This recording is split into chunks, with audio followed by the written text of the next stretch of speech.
Hey, what's up, everybody? Today on the podcast, I'm having Derek Evans with Tunnel Equity Partners into the Table of Truth, and we're going to chop it up and talk about adversity, business, everything that came along with all the pandemic craziness over the last several months. Derek served in the military.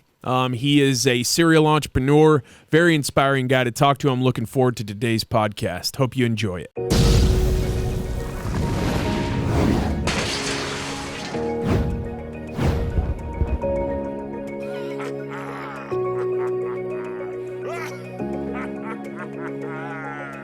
Well, we're live now, man. Cool. I appreciate you coming on. Derek Evans. Absolutely. Thanks for having me. Yeah, absolutely, man. Welcome to Dallas.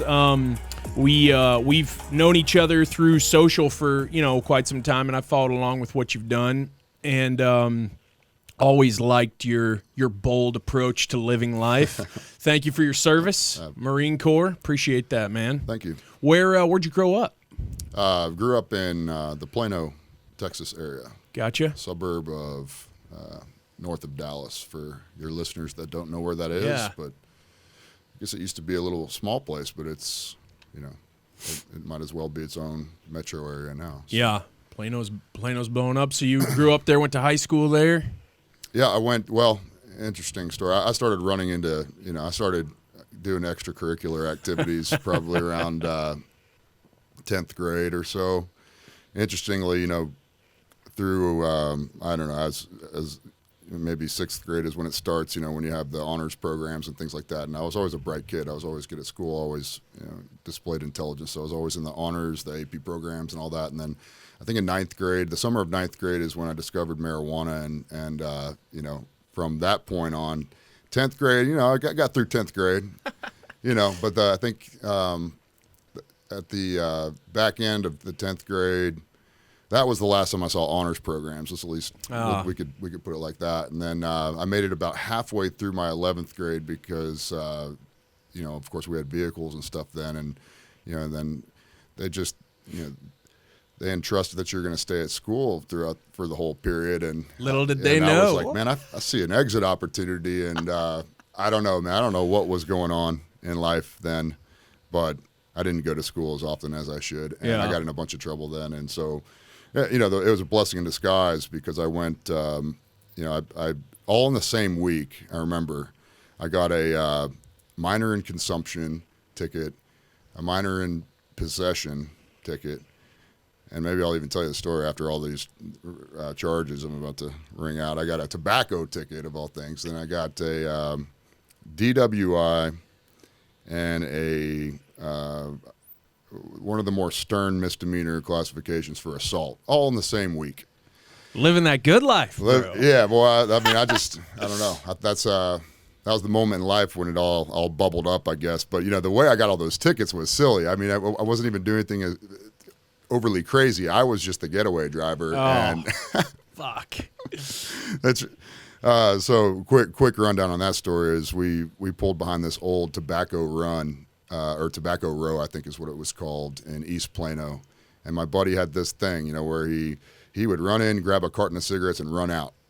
And I think we were 16 and some change or something, and, doing stupid stuff. And so I had grabbed a handle of Beefeater's gin, and it's one of the reasons why I can't even smell that without getting sick to my stomach and thinking Did about you that in night. for life? Yeah.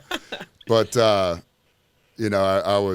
had probably pulled too many swigs up that thing already. I was driving the car, not a good situation. I was waiting for my buddy to run around the edge of the store and come back, and he's going to get in, and then we're going to pull off, right? And it's crazy. While he was in there doing his thing, a cop comes down the alley and literally he flicks the lights, and it's before anything ever happened. So he's like, what are you doing? And so he's ringing me up at the same time. Well, guess what? As that's happening, guess who comes screaming around the corner with, 3 or 4 boxes of cigarettes, only to see flashing lights, me doing the walk, and a couple police officers. You could imagine how dazed and confused. They were just like, who is this kid?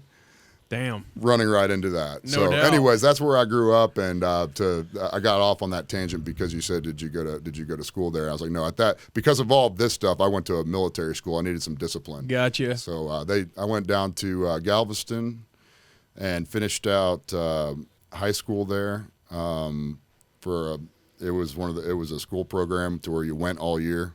There was no off time. It was you're basically you were ruled in a boot camp style setting. And there was there were a bunch of kids there, older and tougher, than I was. I was just this little punk kid from Plano, Texas, that thought he was hard. And then, I got around, some kids that were doing criminal stuff at a real young age. And I found out real quick where I was like, okay, this is kind of real. Yeah. And so in that setting, that's where I finished out high school. And to that point, like, they were like, I don't know what you're doing here, kid. Like, because you have to take aptitude tests and stuff. There are some guys that are way behind in school, so they have to know where to kind of put them. And when I took those tests, they were like, yeah, man, what are you doing here? You don't belong here. You're not like these other kids. So interestingly, I got to go through an accelerated program and got it treated as a high school diploma and stuff. And they sent me to Galveston Community College, throughout most of that. So I started going I did my freshman year of college when I was 16. Wow, that's impressive. So they didn't have anywhere else to put me, I guess. Yeah. What'd you start studying when you were there? Just the basics? Yeah, your basics, government, and just your one of your favorite topics, bro. Right. Yeah. You got your high school degree early. You get started early on your college degree. Did you burn all the way through and get yourself like an associate's degree or a bachelor's down there? I think I finished a year's worth of stuff. Nice. So like 9 or 12 credits. Right on. I'm not the strongest in academia world. I've School kind of been blows, a self-educator. bro. Yeah, I agree, man. I just I say it. I probably didn't coin the phrase, but it was original to me at least. And there's a difference between indoctrination and education. And that's, I feel like that's what the university level. I mean, it's happening in public school levels. I mean, that's why we're living where we're living right now. You ain't lying. Indoctrination is what's occurring. People have like lost the ability to think for themselves. Apparently, it's crazy. Yeah, truly. I mean, I am amazed at the current landscape of where we're living. It's mind-bending might be a good way to put just the entirety of the last almost 12 months, but obviously the last 6, 7, 8 have just been insanity. Yeah, shoot. I mean, I think you could. Well, I had a glimmer of hope in 2016. I had a glimmer of hope. Do I have my years right? Yeah. Yeah. Yeah, because we're in 20 now. Yeah, we're in 20, and so 16. I had a glimmer of hope coming back, like where I was like, okay, maybe we haven't lost our minds completely as a national organism, right? And but it was pretty soon after where you started you started seeing the the power brokers and the media outlets, all the way down the line, just start. Well, the best analogy I can kind of really describe it all as is like just this kid throwing a temper tantrum in the middle of a grocery store because he didn't get the candy bar he wanted. Like that's just what the last 3.5 years has felt like to me. It's been nuts, man, and the ability, like you said, for the collective to think on their own seems like it's been lost so fast. I know the way I was raised, my dad raised me to think for myself. He's like, even if you don't believe what I'm saying, go figure out why. And it's like everything, and maybe social media has a lot to do with this. Everything is just shoveled into everyone's mouths to where they just accept it as. I think social media has a lot to do with it, for sure. And, I think also in conjunction with that, the, federal government funding, getting its fingers into as far as they can into the public sector, educational realms and that's exactly why, a person that's unaware of these things, would hear some loose talk about what Trump's going to do with the Department of Education, or they hear things about how at the federal level you're going to dissolve the Department of Education. You're going to do what? you're going to take funding away from it. No, you moron. 100%. When you were done with schooling, is that when you went into the service straight away? Yeah. So, and where did that take you? Because I know you served. Where all did you? Oh, like while I was in? Yeah. Okay. So, that kind of school program, the military school, it was called Seaborne Challenge Corps. I don't know if it's still around or not, but it was a National Guard run program that was actually on a Marine Corps Reserve base facility in Galveston, right, where they had an amphibious unit parked out there. And so the instructors of the place, your teachers, they were, or I guess, well, you'd say they're your instructor guys. Then you had teachers and stuff, but the instructors were all from different, different branches of the military and stuff. And there was a moment I had as like a 10 or 11-year-old in D.C. My sister played a high level like elite club soccer, and she had a tournament out there, and I think it was called WAGs, if I'm remembering it correctly, the big soccer tournament that they would throw out there. And when we went one year, I got to go visit all the Washington D.C. monuments and all the things, and I just remember just being amazed, man, just being like, I don't know, I was just impressed with seeing the Marine Corps guys, doing their marching their post in their dress blues, where I was just like, who are those guys, right? Yeah. And from that left an impression on me as a kid. I didn't really think about it much, past that moment. But of course, that school does prepare you to kind of, as a natural pathway to go into the military. After you complete, you don't have to, obviously, but it prepares you for that kind of stuff. And you've been living this boot camp life, for long enough, so it's like natural. You might as well go do it for real, So, of course, at the end of it, you've got the recruiters come and give you a spiel and stuff. And I actually found myself liking it, where I started thriving in a environment, kind of ruled by discipline. And I started thriving, I started actually enjoying it. There was structure. I needed structure. I was getting outside the lines and fast, man. So I needed that. I was too young, so I kind of had made my mind up. Before the end of the program, I was like, you know what? And I was like, that instructor guy right there, he's the badass of the group. And he was, of course, a Marine, so that in conjunction with the, this memory imprint that I had of the Marines in dress blues, marching their post, I was like, I'm going to go in the Marine Corps. Right. So I had made my mind up. And then, at the completion of that, I think I ended up doing like, one semester of community college back in Plano, and very quickly I was like, what the fuck am I doing here? Like, what the fuck am I doing? I feel like I'm back in high school, right? And it wasn't going to be, it was like an alcoholic, kind of thing, where it was like, if you just have one sip, you fall off, and you're back to drinking a bottle of whiskey a night, kind of thing. Like it felt like that, where I was just constantly on the edge of just hanging out again with the wrong crowds, and I wasn't being ruled by discipline, and so I was like, man, this is a live wire waiting to happen. So what happened was September 11th happened. Oh, no shit. Yeah. And really, that was like the, because all those thoughts were going through my mind at that point, where I was like, man, I know I'm about to lose it, right? And find myself exactly in the same place I was before going to the boot camp school, and I became a different person, a better person through all that.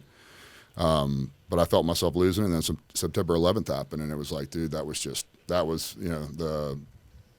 the genetic coding inside me was awakened, where I was just like, that's my call, man. So, it was like next day type stuff, maybe the day after. I want to say I was still 17, because I think I needed to have the approval from my parents to go through the DEPS program, or the MEPS program. And anyways, that's what it was. So that got me going through there, and I was in the delayed enlistment program, and ended up shipping out maybe like 6 or 7, 8 months later, something like that. Yeah. Damn. What when you were growing up, what was the direction that you were getting from your parents? Was it, hey, live this way, and you were kind of like, I don't know, I got a better idea, or how was your relationship with them? It went south. Like, they got divorced when I was in the 5th grade, and I had 2 sisters, and it was a strange thing for me where my I don't know, I didn't feel like my dad was. I know he was probably going through some stuff. I could think about this at the adult level now, to where it's like, maybe he was going through some depressionary things himself, and it affected his fathering or whatnot. But he became kind of less active in life, and the more that became normal to me, and then at some point I was just like, well, all right, I don't need that figure. And sure. Mom was a badass. I mean, she worked really hard. She never made a bunch of money or anything like that, but she worked multiple jobs to keep the roof over the head and make it happen for us and stuff, and get it always. We didn't go without anything, so I didn't have like some hard upbringing or something like that. But there was a split in the family, and I think that probably ended up being a catalyst to me getting extracurricular. Gotcha. I never served. I have grandparents and uncles that served, and the only thing that I can equate to serving, and it's at a comical level, if you even want to call it equating, is through sports, playing team sports. Yeah. The camaraderie that you build with people. Talk about even when you went to the military school, the reform school, or whatever. Did you start building camaraderie with guys? There was a little different, and that camaraderie kind of came later for you. I could rap pretty good, freestyle. Really? Rap, so, you want to drop some on us now, brother? I probably shouldn't do that. It's a little late in life to have the record companies look for me, man. Yeah. Do a little rebranding, little Derek Evans rebranding. Yeah. But man, no, I jived real quick with the black guys, and I had some guys from Dallas, they did their, these guys were like Crips and Blood type of stuff, really? Bro. I mean, I wasn't in any gangs, all right? Plano. I got unlucky one night behind the tobacco road. Yeah. No Other doubt. than that, I was an honors kid. I mean, it's like the freaking, the Eminem movie, man. Like he's ripping on the guy Clarence, right? I was Clarence. Yeah. So I didn't really belong there from a troublemaker standpoint, but they're like, this freaking white boy can flow, right? So I made friends with the brothers pretty quick, and there's some kids around, but I'll tell you what, I didn't make friends with the Mexican guys. Really? No, not at first. I mean, I try to be cool with everybody, but I don't know what the hell I said wrong one day, but all I know is that I got hit by locks and socks one night. Oh, no. Maybe they were just beating everybody up that wasn't like them. I don't know, but I caught one. Damn. That's for sure. But so I mean, it's kind of hard to have camaraderie in that kind of environment when I mean, you get your little cliques and stuff like that, but the instructors do a really good job of you're there for a reason, right? You're not there to click back up and gang back up and stuff. So they're trying to break you down and build your individuality back up, So it wasn't like this overly like team sensation in that environment. So not much there, but obviously yes, in the military it's a little bit different. A lot of times I've noticed interviewing people, talking with buddies of mine, guys who've served, guys who are high level executives, things like that. They identified when they were in their formative years that discipline was something they thrived under or on or in alignment with. You've touched on that a little bit. When you came back from the military school, you came back to Plano, you were doing the community college thing, and you felt the discipline start to slip. Yep. Were you feeling this like almost out of control type feeling that was giving you sort of red flags, alarm bells, I got to get this thing back on track type thing? Yeah, if you're aware, if you're there, I think there's a lot of people that walk around life kind of unconscious to their thought stream, Truth. And are very unaware of themselves or whatnot. So I've always, I've always displayed a pretty high level of self-awareness. So yeah, you start recognizing some of those same thought processes that that start turning into behavioral processes. For me, it was always just substance, And if, before the show started, we were joking about some other stuff, but I never got into anything hard or crazy or anything like that. It's just you know, but when you become a drinker, or even with like pot, you know, stuff like that, the other things that can happen. I've never been a guy that could smoke pot and like maintain a high level of life. Like, right. you know, it's something that I would do before bed maybe, you know, or Sure. if I had nothing to do tomorrow kind of deal. But it's those kinds of things for me lead to unproductivity, you know, and that, you know, that's what it boiled down to more than anything. It's just, what's the right word? When you wait forever to do something, what the heck's Procrastinating. it leads to procrastination. It does. You know, and yeah. then it's like it just starts this process, man, that becomes habit, and it affects the way you think. You stop acting on, you know, you stop taking like decisive you know, movements in life. Stop like living intentionally. Like stuff exactly. just starts happening to you. I've always right. noticed that when my discipline starts to slip, my self-confidence. Like Yeah. we can all fake it. We're all dudes. We can all be big bad and fake it, right? But when it's just you in the mirror or you in the pillow, and you're like, man, nothing good's gonna come of this path. Yeah. You know, you can't fucking fool yourself. And that's the thing about life is we all get given one, and it's ours. And at a certain point, especially once you're an adult, you can do whatever you want with it. Mm-hmm. If that ends you up in the lockup or, you know, in a drunk driving accident right. or having a drug over. I've got friends drug overdose. I mean, everyone chooses their path. Right. And a lot of times that path of suffering and that path of, you know, discipline, it doesn't seem fun, but man, the payoff is there when you stick with it. Yeah, it really is. It really, and that's where you can draw back to sports. I mean, to play sports at any high level, you have to have that discipline. You know, you have to not only for practice and things like that, but you've got to stay. You know, you got to stay in the lane of life, or you don't get to play. Right. So Yep. I mean, you know, sports is a great way. You know, if it's still the same when we were kids, at least in the school systems today, it's a great way to keep within the lines, man, and keep you honest. And you know, it is that discipline builds structure. Absolutely. When you did ship out, and you know, obviously 9/11 had an effect on you. It had an effect on me. It had an effect on a lot of the people who are our age. I mean, I was in college when that happened, and I mean, I strongly considered enlisting, and that was a traumatic event. I mean, it's crazy how times have changed just since that happened, and now just in terms of how close that seemed to bring the country together. It seemed like, at least for a fleeting moment, we were pulling in this direction and everyone was proud to be an American. I've noticed that it's no longer cool to be patriotic, and it's almost, you're almost guilted if you express pride in your country, and I find that to be just almost nauseating. Yeah, to all that. Well, we found out that it's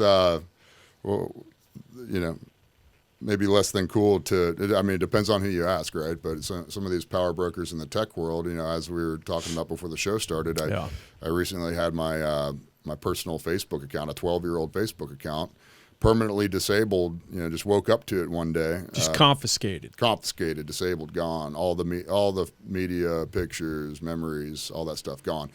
And you know, to your point, it was gone because I guess I was a member, and I think I was assigned, unbeknownst to me, assigned as an administrator to like a Patriot network group, and God knows what they were talking about. Probably nothing too damaging, you know. Probably nothing too alarming, you know.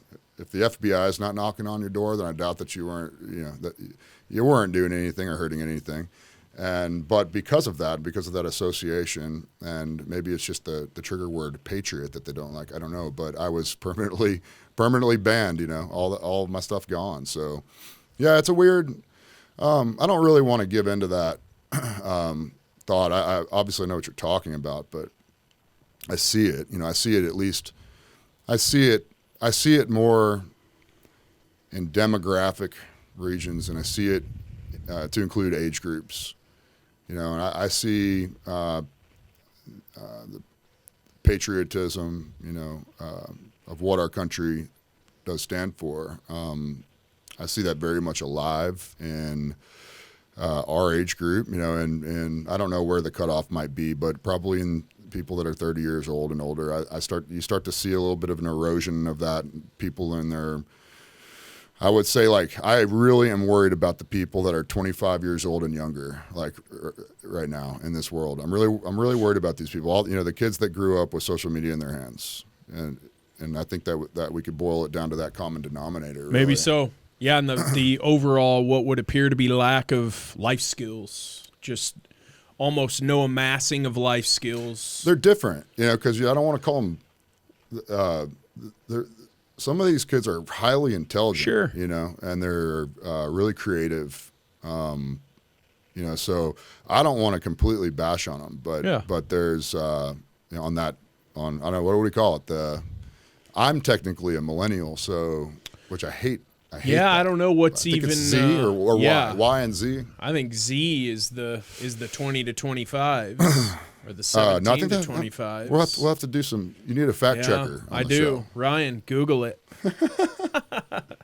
Whatever the Y or the Z. I'm worried about those age groups. They need leadership, man. So hopefully, there's this kid Madison Cawthorn. Are you familiar with him? Yep. Pretty impressive kid. For anybody who's not familiar with him, should look him up. He's got a great story, and he's about to steal the crown, I think, from AOC on youngest Congress member. Yeah. So. Yeah, it's very interesting. That story is a good story, and if you don't know, you should look him up. Kids like that, they give me hope, right? Yeah. So, but of course, what you're probably going to lead into later is, obviously that guy's overcome some pretty severe adversities, right, in his life. So maybe that has a lot to do with it. I think what I think about that age group, is that they're soft. Yeah, they're soft, man. They've grown up and when you are what are we looking at here? Gen Z. What is it? After 94, millennials, 1977 to 1994. I'm a damn millennial. How did we get such a bad name? Millennials are starting to look good, man. I think it all depends on who you ask. Yeah, right. I think it all depends on who you ask. And to your point earlier about what you were saying about, you were in college and you strongly considered joining and stuff, like I got something to say about that, because if I wasn't it was like meant to be for me. If I wasn't in the exact situation that I was in, like literally doing nothing. And I'm going to community college, which had the same feel to me. I just felt like I was doing nothing. I felt like I was staying still, especially after, making strides and, regaining discipline and all that. If I wasn't in that exact position in life feeling that way, like for instance, if I was, 2 years into a university or on a path that I could see, where, man, I'm 2 years away from getting my bachelor's and entering into the workforce, if you're professionally driven, whatever it is, I probably wouldn't have gone into the military. So I don't want to act like it was this, crazy heroic, patriotic sense that drove that. It was a mixture of the. I do remember feeling angry, but I was also unemployed, like mentally, and just wasn't doing much. Well, I think it's a very pragmatic, humble point of view on your part. Yeah. I have regretted not going with my instinct a few times. There were a few of the guys on the rugby club and I who were very close. Met with the recruit. Had things lined up. It just is what it is. It depends on your point of view. If you're faith-based, you think, there's a plan. Whatever that plan was has me where I am today. I'm going to make the best of it. But, once you're over there, once you're serving, even though it was a number of different components that brought you there, what are the things that are going through your mind when you're over there that are really starting to change your mindset, train your mindset, forge a metal mindset, METTLE, where like you cannot be broken type thing? Like in combat, mostly? Yeah. Of course, all the lead up, to combat pretty.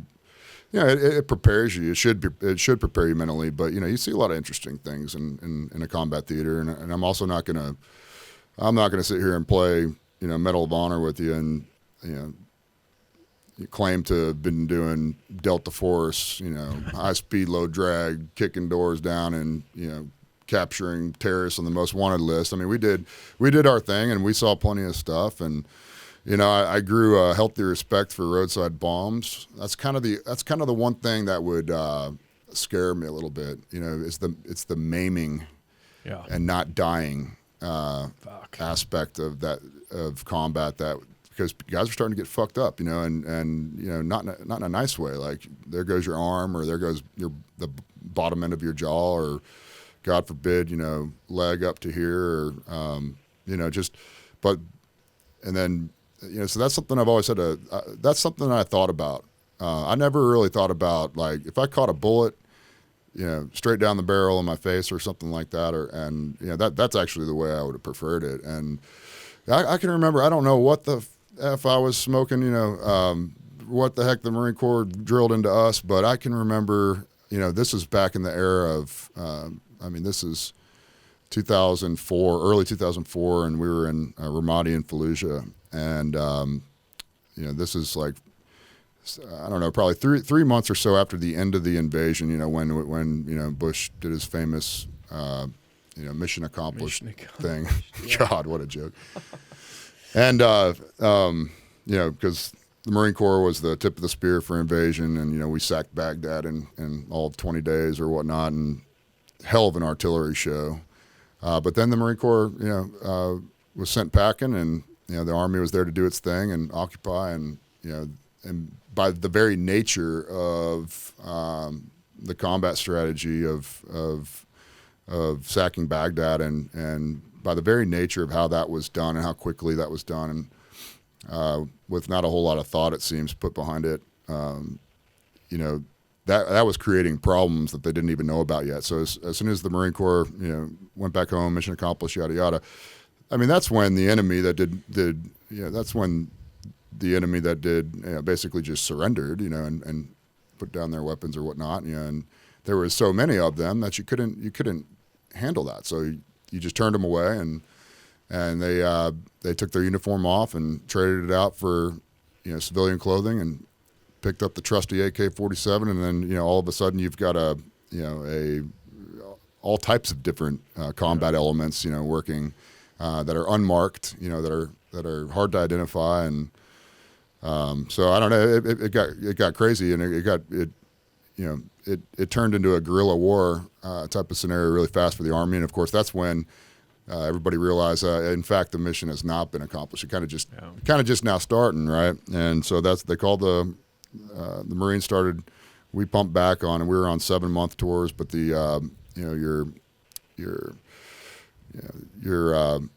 activity level is really high, when you're in theater. I mean, you're patrolling. You don't, in 7 months, you might catch a week, maybe 10 days of downtime. And the rest of your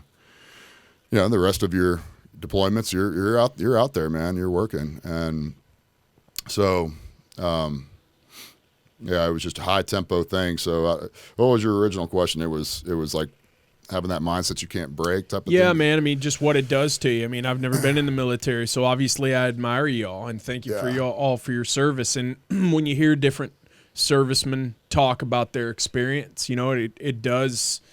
it does affect them all differently. I have friends who I went to high school and college with who came back. Some of them worked intelligence, some of them were in the Marines, some of them were special forces who came back changed men completely. Sure, absolutely. Some for the better, some not for the better, and some are no longer with us, and some have turned things around since. Yeah, can you talk about the things that it did to you that you had to fight through, especially mentally? I was going to comment on that. It's kind of at first while we were there, and you're just taking it in. I mean, heck, how old was I? I'm 19 years old or something. Maybe I just turned. I was 19, turning 20. And you're taking the experience in, and I remember the first couple of months, we were in theater. There wasn't a whole lot of stuff that happened. It was almost like, what are we doing? And of course, that's just the enemy sitting back and gaining intel, watching you, watching for any repetitious, type of movements so they can capitalize on them. Because I mean, their whole guerrilla warfare is all about ambush style attacking. So, after you get in your first firefight, first off, it's like when you hear your first bullet zip by your head, you're like, what the fuck was that? Yeah, I bet. Shit. I mean, you're like, what the fuck was that? And honestly, it took a couple of seconds to register with me. And the moment that I was like, motherfucker, I know what that is. And the thing that triggered the memory was like that triggered the identifying, oh shit, we're getting shot at, right? Because it's not how you think at first, unless you're just getting gangbusters, assaulted. But so we're hearing little cracks, just basically a bullet breaking the sound barrier, whipping by your head. And it was the experience of being in a Marine Corps rifle range, pulling the targets, where you're down in a dugout pit, basically. You run your target up, and Marines, however many 100 yards away, are shooting, and and that's your job. You pull down the target after they're done with their however many rounds they're shooting, and you mark their rounds. And by nature of that setup, you hear the bullets crack over your head, at no risk, but they crack it over your head as they pass through the target, and you're like, and it's this interesting sound, right? So that's that when you get shot at your first time and you hear that, man, I was like, holy shit, I know what that is. Yeah. Motherfucker. I was like, okay, all right. It's and then, on. Yeah, and then it's funny because, for at least for us, I mean, we look like the Bad News Bears, man. You train, you prepare, you do all that stuff, but as soon as that first real moment happens, and you've got drills you run, immediate action, remedial action drills. You've got all, you think you know what to do until it happens, and then you watch. Well, at least this is from my experience. Of course, I'm a Lance Corporal sitting in the back of a Humvee. I'm not exactly in charge of anything, right? But I don't know. I was able to kind of I was able to put it together what was happening pretty quick, and things were slow enough for me where I quickly noticed that, hey, we're not doing what we're supposed to be doing, guys. Just like literally, unit wide, everyone's just like, we're not doing what we're supposed to be doing. Gotcha. And it took probably a good couple of minutes. There was guys that got scared, dropped the radio hooks, hide behind a door. You think that the big, rough, tough sergeant guy, you had respect for him because he was tough in training and all that good stuff. And then you see him shitting his pants in the first. God. It's not like you lose respect, but it's just like, dude, you don't know how you're going to react to the real situation when it first happens that first time, and it's what you do with it after that, that matters. But so it took a little while, our first roll, to get things back under control. And basically what we did is we got the hell out of the kill zone. We didn't do a whole lot of it wasn't our best showing. Let's just put it to that way. But, I just remember, I remember the feelings afterward where it's like, all right, this is real. You know what I mean? Like it's all fun and games until you're there, and that's the first time I really ever thought about dying. Right? I was like, fuck, this is real. Okay. And then, there was a couple other things that went through my mind while I was there. Quick story on that. It's like, I remember being scared, after that, where I was like, that was pretty frightening, shit. So you're coming to terms with all these things, but then you got training that's like prepared you for the event. And I just remember making a decision, kind of like that night. And it might've been after a little discussion I had with a couple of my closer friends in the unit. And I was just like, you know what? There's a bullet with your name on it. If you've got your name on a bullet and it's going to happen, kind of back to what you were saying about being faith-based, like if there's a plan and your plan doesn't involve you making it out of here alive, I was like, I'll be damned if that's going to happen to me, not staring down the barrel of my weapon system, seeking out, the enemy trying to hurt me or hurt my friends or, even hurt the people that we're trying to protect in a certain area. Like, I'm going to do my job, right? If I'm going to die, I am going to die looking down the barrel. I'm going to see the bullet that hits me. So I remember deciding on that, and it was just a decision. And from that point on, I don't know what else you would call it, except literally I made a decision.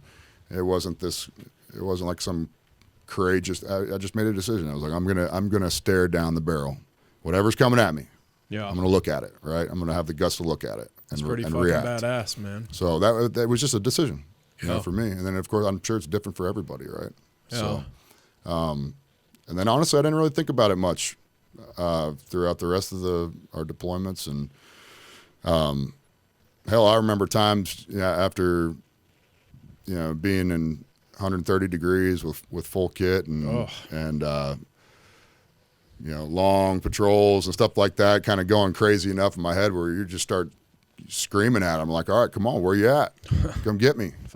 Blow your fucking bomb up, you know, like you start almost asking for it. But I hate to freaking say that because I'm not saying it like jokingly, but I do remember as, you know, being a young kid, you know, after tormented for however long, mostly just freaking hot, you know, where you're just like, you're riled up. You're like, fuck it, bring it on, man. Yeah. You know, so that heat just wears you down. I can only imagine, man. that was the mindset and the mentality. You know, I don't know how forward thinking we were in that mentality, but I don't think it's your job to be forward thinking as a Marine Corps grunt bullet sponge. You know, a Marine Corps guy. It's not your job to be forward thinking. Your job is the moment, man. Do your job. You know. That's a good way to live life too, in the Great. moment. Because looking back or looking too far forward and you miss what's right in front of you. Yeah, you know? true. And that can be a recipe for disaster. How long did you actively serve? 4 years, yeah. I got Okay. the T-shirt, buddy, and moved on. After you've got the T-shirt, what was your next step? Your next move? You know, I was over the Marine Corps life. Not so much like. I thought that some things about the Marine Corps are silly, you know, and just it'd be a whole nother discussion. So we won't open that bag of worms too much, other than like, if you're a Marine, you understand the stupid little games and just some of the stuff I just thought was like, I thought we were supposed to be the rough, tough Marine Corps guys, you know, like I thought it was going to be like that movie Heartbreak Ridge the whole freaking time, right? And I was disappointed that it wasn't. Of course, you know, your Marine Corps experience could end up being like that if you go the right paths and if you continue on and get into, you know, some type of special operations type of service. But you know, after the deployment schedule and kind of the politics of it, I was done and I was moving on, and I didn't really know what that meant. I didn't have a plan. I just knew I was done with that. Gotcha. You once you were out, did you just enter the business world, go find a day job, or what was your next move? Yeah, so I remember the next move was like, you know, naturally you'd be like, I'm going to use my GI Bill, right? And I'm going to go to school. Sure. Right? Now I'm equipped to go to school. Right? Which is funny because I only chuckled because that's the most ass backwards thinking I've ever heard of. Now that I've gone through that experience, and I laugh because it's like, all right, cool. So I'm a guy that struggled with just not necessarily the academic aspects of school, but just the give a fuck aspects of school, right? Like, because it just wasn't exciting. And so now you're gonna think that you know, a Marine Corps guy or Army guy or whoever, you know, that's now got combat experience, has been around guns, you know, action, you know, just, you know, locker room stuff, guy stuff, just fast moving life, right? And so now all of a sudden he's supposed to just like eject from that, no training, no decompression, no nothing, and now he's going to be this, you know, outstanding studious scholar, you know, and with his GI Bill.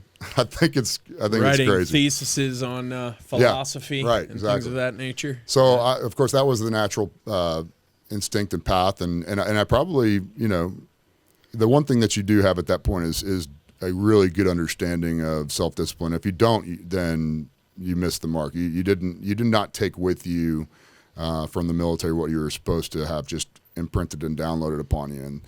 And so, you know, that's the one thing that you're supposed to be able to take away from the military, and that you know, and move on into other areas of life and be able to apply it, which gives you an amazing advantage and advantages over the pack, you know, over the field that doesn't have that training, that doesn't have that level of personal responsibility and dedication, commitment, discipline instilled in them. You know, that's another level, right?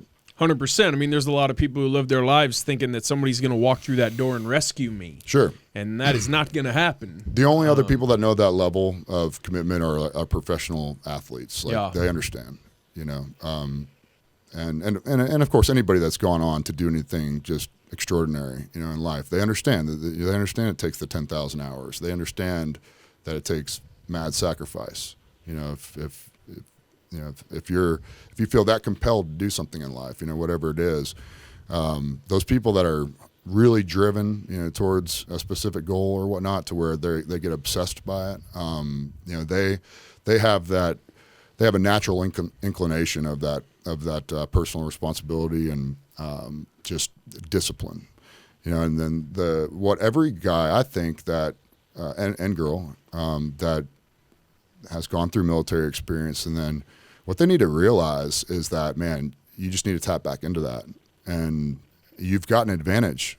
You know, I don't give a shit if you're eating crayons and are dumb as a box of rocks. You have an advantage to get interested in something, which you know, that's step one. And then apply what you already know how to do, man, which is get the fuck out of bed at 4:45, 5 o'clock, 5:15, whatever.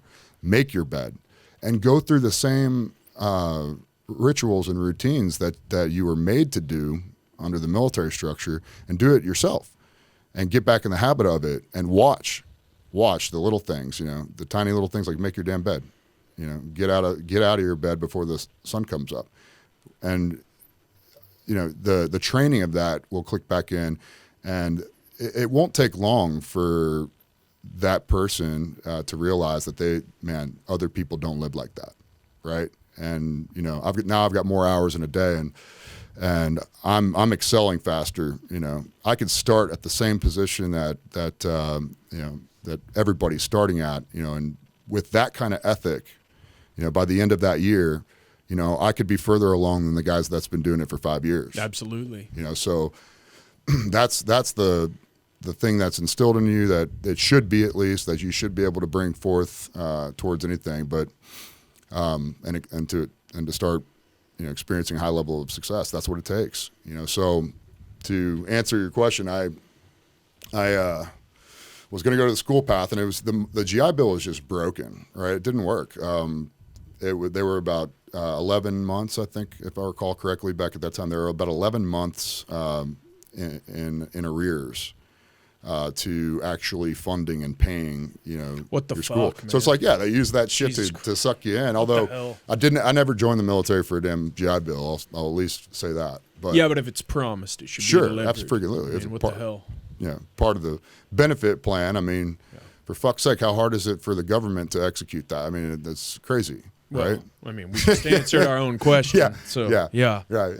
So the same people that we want to now run a national health program. These are the same people that couldn't pay the Montgomery GI Bill on time. You know, which is like, dude, we're talking about, you know, writing a community college freaking $600 fucking check, right? Which was the difference between me going to school or not, right?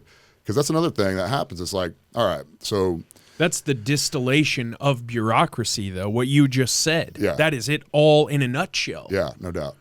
Guys, come serve your country. For that, we will pay your way. You will get an education. And they can't even put pen to check paper and get that check to clear the bank. That's insanity. Which you know, people should really recognize the amazing feat of the Trump administration of getting all of the direct deposits and physical checks out to the people that got them for the stimulus payments. I never got one. I mean, I didn't get a stimulus, but I think that, you know, hey, well done, my man, well done. But, you know, and I think since that time, they've largely unfucked the VA program, or at least the educational benefits. But that kind of, I just kind of recall back on that because it was an interesting, influential point, you know, in life, because I had all this, you know, my personal confidence is back up. I mean, I was 6'2", 225 pounds. I mean, I'm no body fat, you know, just very much into physical fitness, very much into just this freaking monk lifestyle in general, man. Like, I'm on a mission, right? I'm a Capricorn, so I'm a serious dude anyways. And Me too. Yeah, That's cool. fucked up. Yeah, cool. Wow. And especially, gosh, you know, the best person to ask at that time. I had a 5-year girlfriend from high school, sweetheart girlfriend that I was still with, and you know, so she'd been with me the whole time, seeing the change, you know, the Marine Corps put upon me, and I just became a really intense dude, man, like really intense guy. Not sure how much combat or any of that stuff had to do with that. I don't think very much, actually. Well, it probably all worked together. Sure. You know?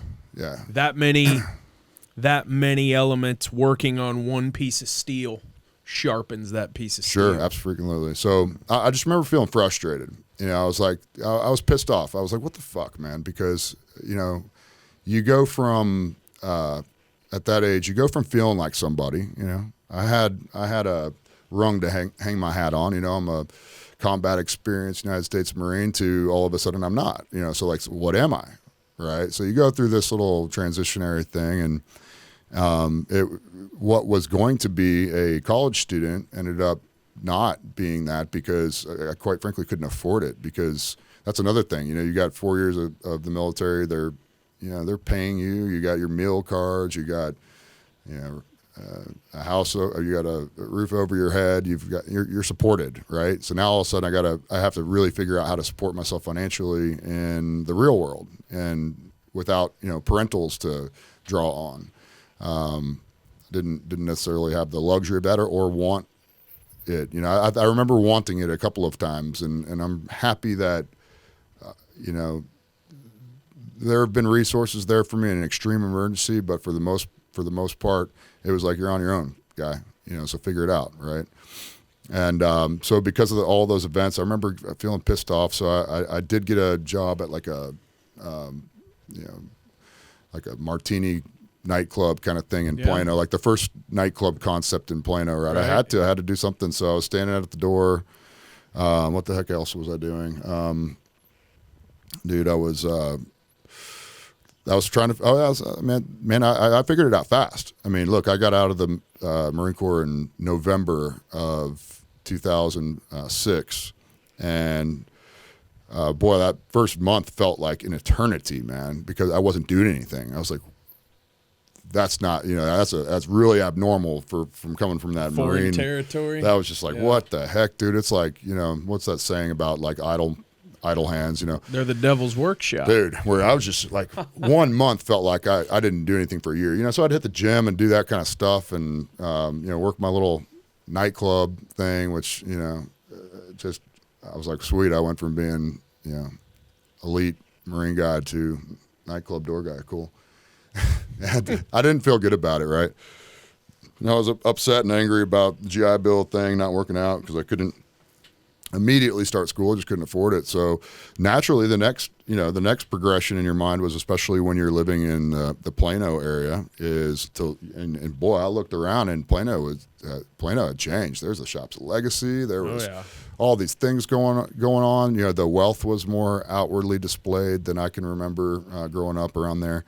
So and this time I'm 22 years old, and that's what I noticed. And especially in that scene, you know, a little bit of a pretentious scene over there in the shops in the first little martini club. And I remember this guy pulls up with a Lamborghini, with the doors that go up and yellow. And I was like, that might be the first Lamborghini I've ever seen in my life. Right. And I was just like, it left an impression on me. Ryan and I know a guy with a couple of those. Yeah. Yeah.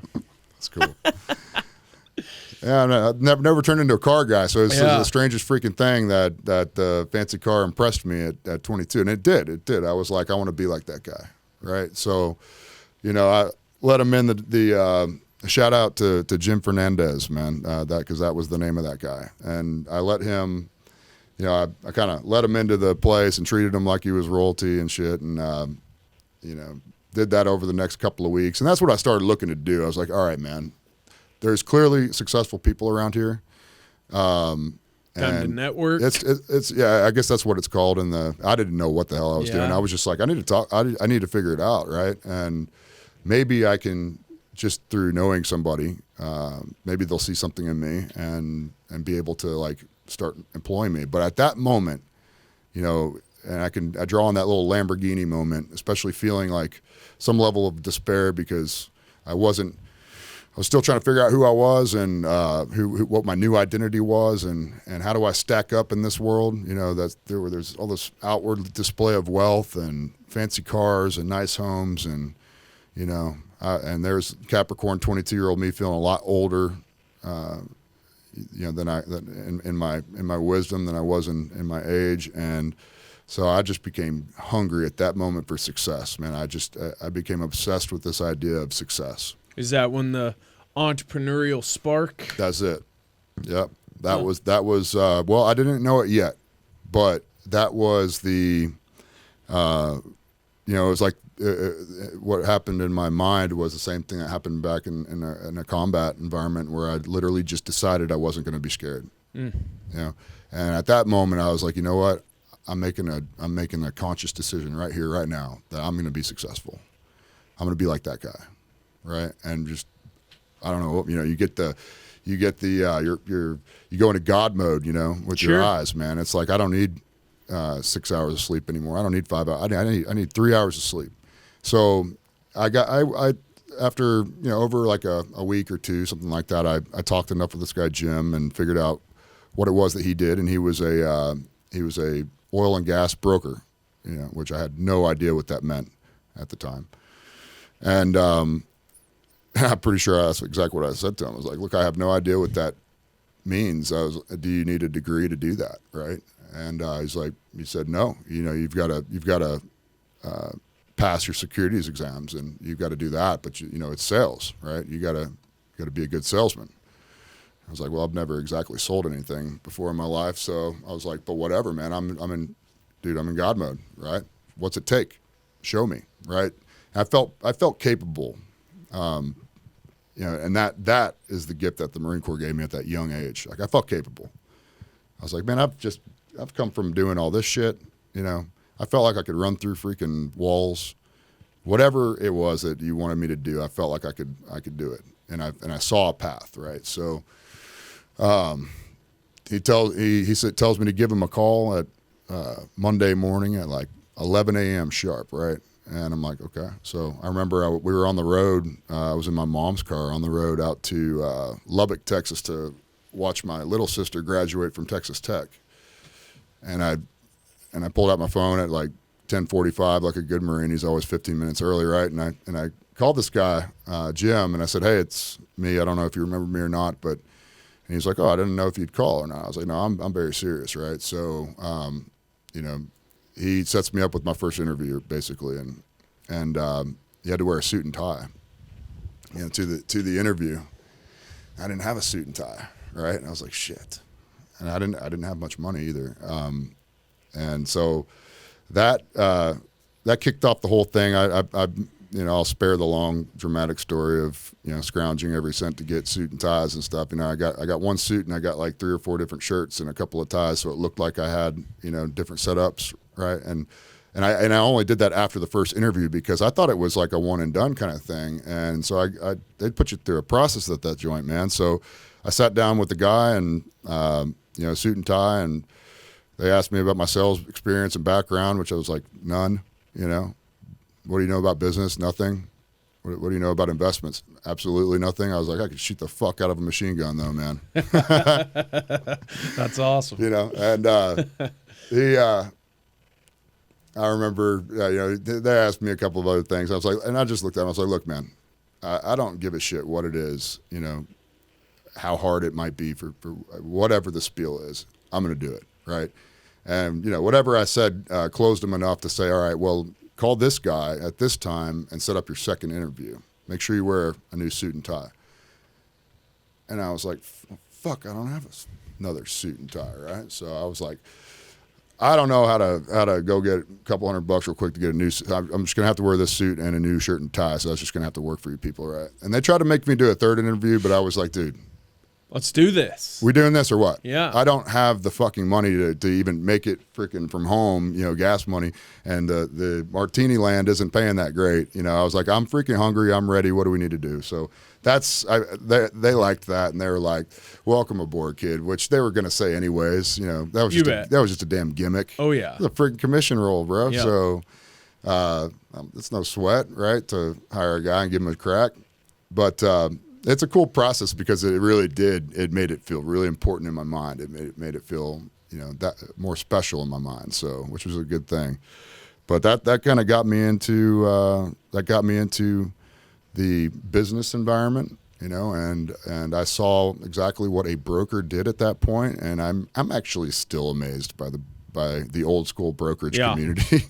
Yeah, those guys are crazy savages, man. Well, what amazes me is that you've got a high net worth investor on the other end of the line, wherever the hell he is across the country, and he's never met this Yahoo. These people aren't overly fluent in technology and things like that, and so the internet, whatever, they don't do it as much, and they're just sitting there talking to this guy, and based on a little pamphlet they sent him, and however good of a salesman they is, they whip out their checkbook and write a couple $100,000 check into some crazy Yahoo cowboy deal, right? And it's like that just blew my mind as a 22-year-old kid.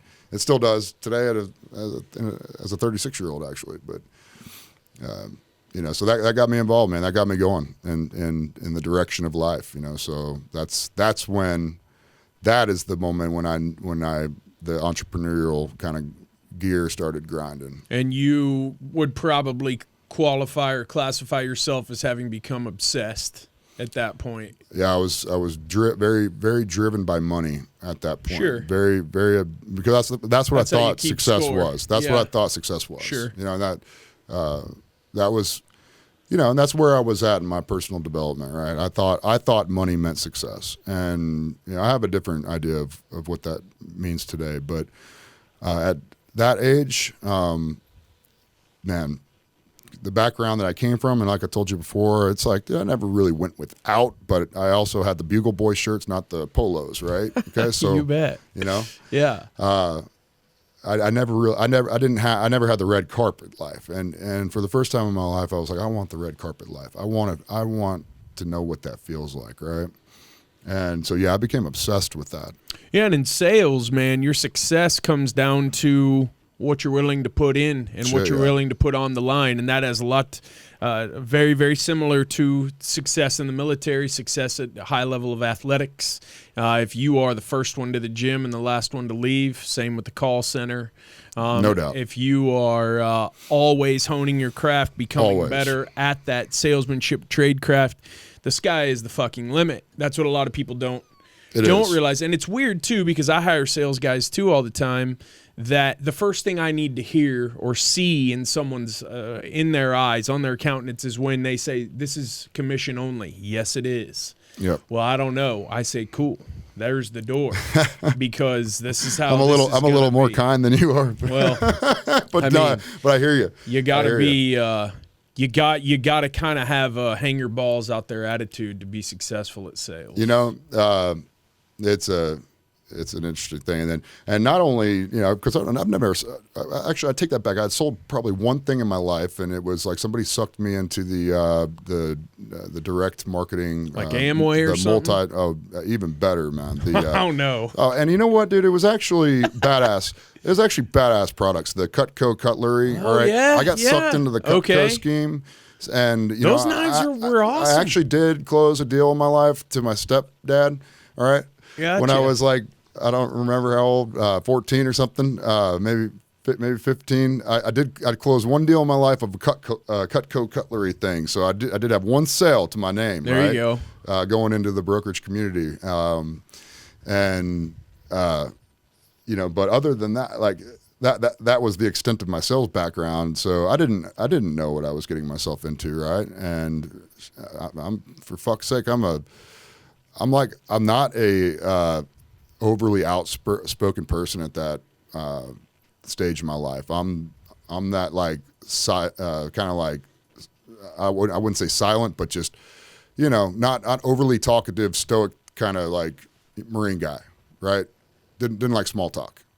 It's just like it didn't entertain me. Straight to the point. Yeah, just that kind of. I mean, I'm on a mission, man. Like like I don't like small talk in the gym. Like I don't like that kind of stuff. Like I was just that kind of guy. So that doesn't necessarily translate very well to a brokerage world where your career is based on your ability to speak, right?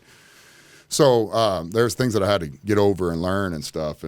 But I quickly found out that not only did I choose to, or maybe it was chosen for me, to pursue this idea of success, in sales, but like the pinnacle of sales, man. Like, it's no joke. No doubt. Not only the brokerage world, but like direct participation, oil and gas working interests, right? About as high risk freaking gamble as you get.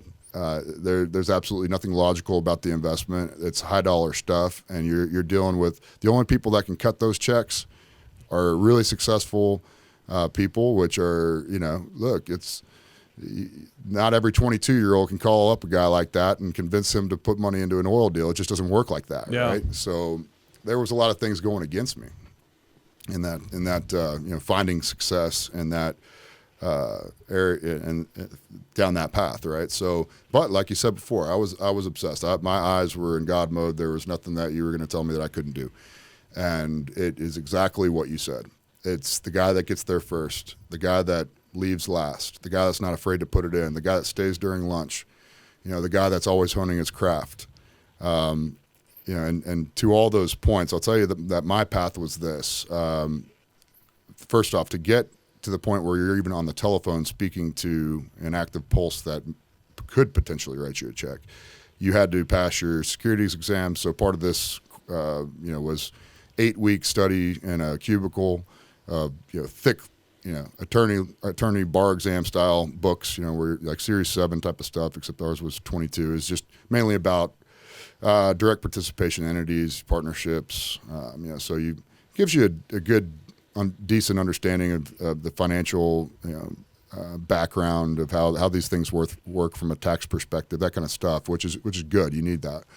Not easy tests either, and so you got paid $250 a week to study all day. Fuck. Dude. You were there at 8. You couldn't leave till 5. Like that was part of their gig. Like and you know what it was? It was like, who really wants it? Oh yeah, you know what I mean? Who's washing out? Yeah, who's gonna wash out before we even pay the money to get you to hang your license? On our BD, right? So, but like it wasn't a thing to me. I was like, okay, that's what it takes. Cool. So did that, and I was still part-timing at I was still working nights at the place, right? At the Martini Lounge? Oh, I kept that job all right. for the first year through the brokerage. But It's Yeah. not like you get in the brokerage, start making phone calls, Yeah. and all of a sudden I'm No freaking doubt. Wall Street boy, Right. right? No, man. So, Still need that gas money. yeah, my funniest story, no shit, right? My funniest story about that path to success, before I had 2 nickels to rub together, was, got my licenses, right? And I did hop on the phone, and even though I thought it was crazy as fuck, I was like, really? People really send that kind of money over the telephone through a FedEx package after looking at my little magazine pamphlet and hearing my pitch? They really do? Like, damn. I still didn't really believe it. And so I started jamming. I started getting on the phone. Okay, look, I got my instructions after I got my license, right, which is like just your financial understanding of the thing. But now it's like, how do I sell? Well, that's your own kung fu guy. You got to figure out your own karate over there, right? They gave me a stack of leads, about yay high. Yeah. They gave me sat me in the office and gave me 4 lines for my pitch, for my intro pitch, and said, figure it out. And I was like, Sink or swim. that's the training program? Yeah. And it was literally, that was the training program. Everything else was osmosis, right? And so I was like, well, honestly, dude, I wasn't impressed by the cellular arrangement around me, and so osmosis was going to be a really slow path to success. So I started cracking books. After work was over, I started educating myself on the industry, investments, business, whatever.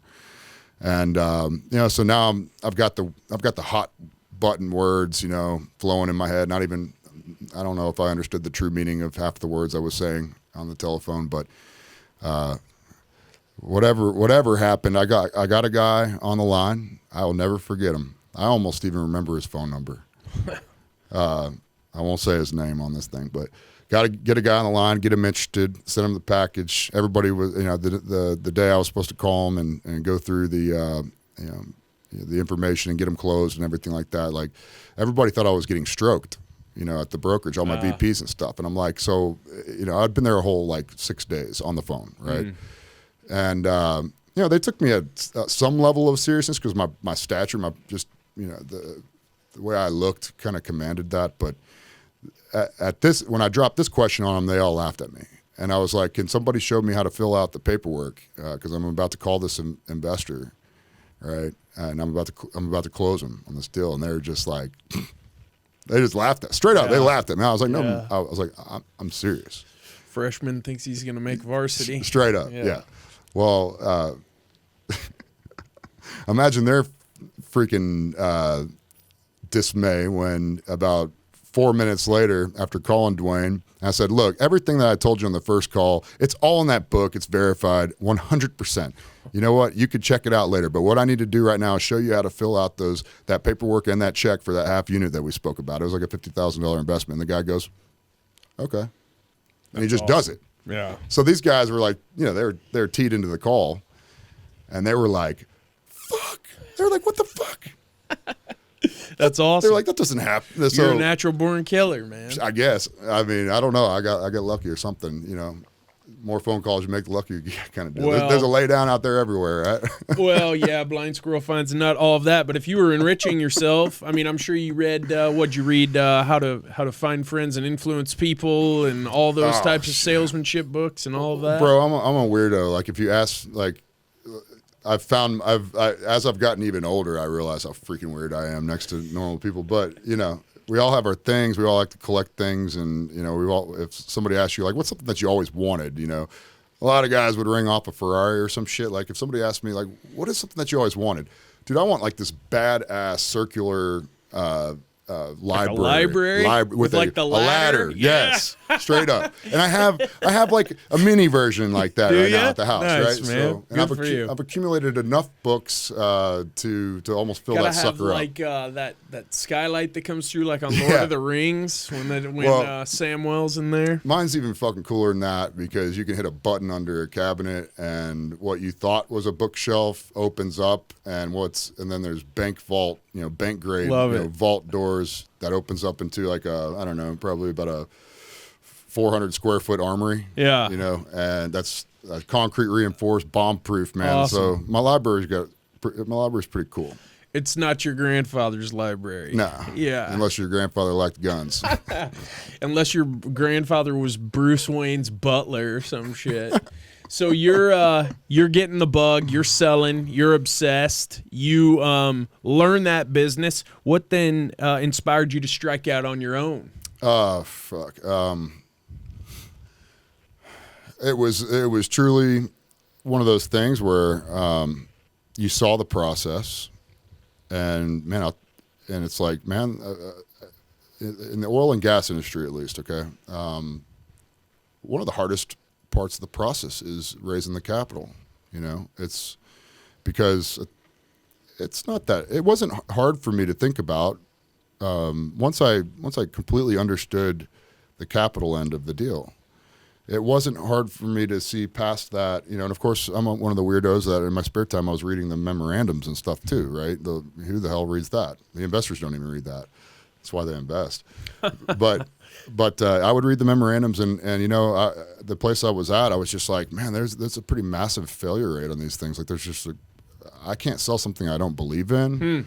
So that was I got my first seed of doubt planted in my mind about what I was doing. Not necessarily, I liked the industry I was in. I liked what I was doing, and oil was starting to become a hot topic with investors. It was 55 a barrel when I started, and it's kind of crazy to think that it's 35, full 16-year circular around. Oil's cheaper today than it was then. Crazy. But, it was starting to be on the rise, and very, very another year and a half, 2 years, oil was eclipsing $100 a barrel, and it was what people wanted to be involved in. So it was like a good business at the time, and I wasn't happy with the track record I saw at the place I was at. I wasn't happy with a lot of things. I thought I could find better.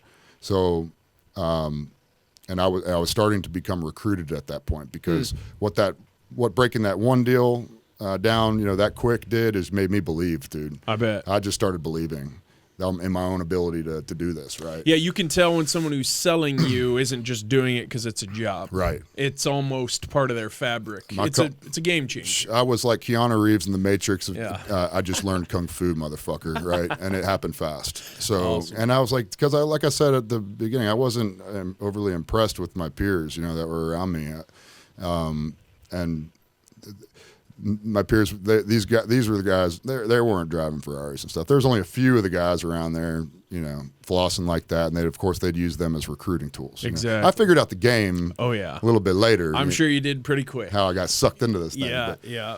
But nevertheless, I started getting recruited by, other companies because when you can raise money in that business, people start hearing about you, and smaller little offshoot companies. That are looking to put together teams and, of talented people, basically lower human capital, but more, productivity, better efficiency type of stuff. So, I bid on the first one that came around, and it was a pretty impressive guy. I learned a lot from this guy entrepreneurially and from a salesmanship aspect too. But, I started playing the hopscotch game, and which isn't necessarily in my personality, but I'm a feet in the cement kind of guy, right? I like to get dedicated. But for me to effectively do this, I had to believe it. I had to believe in it.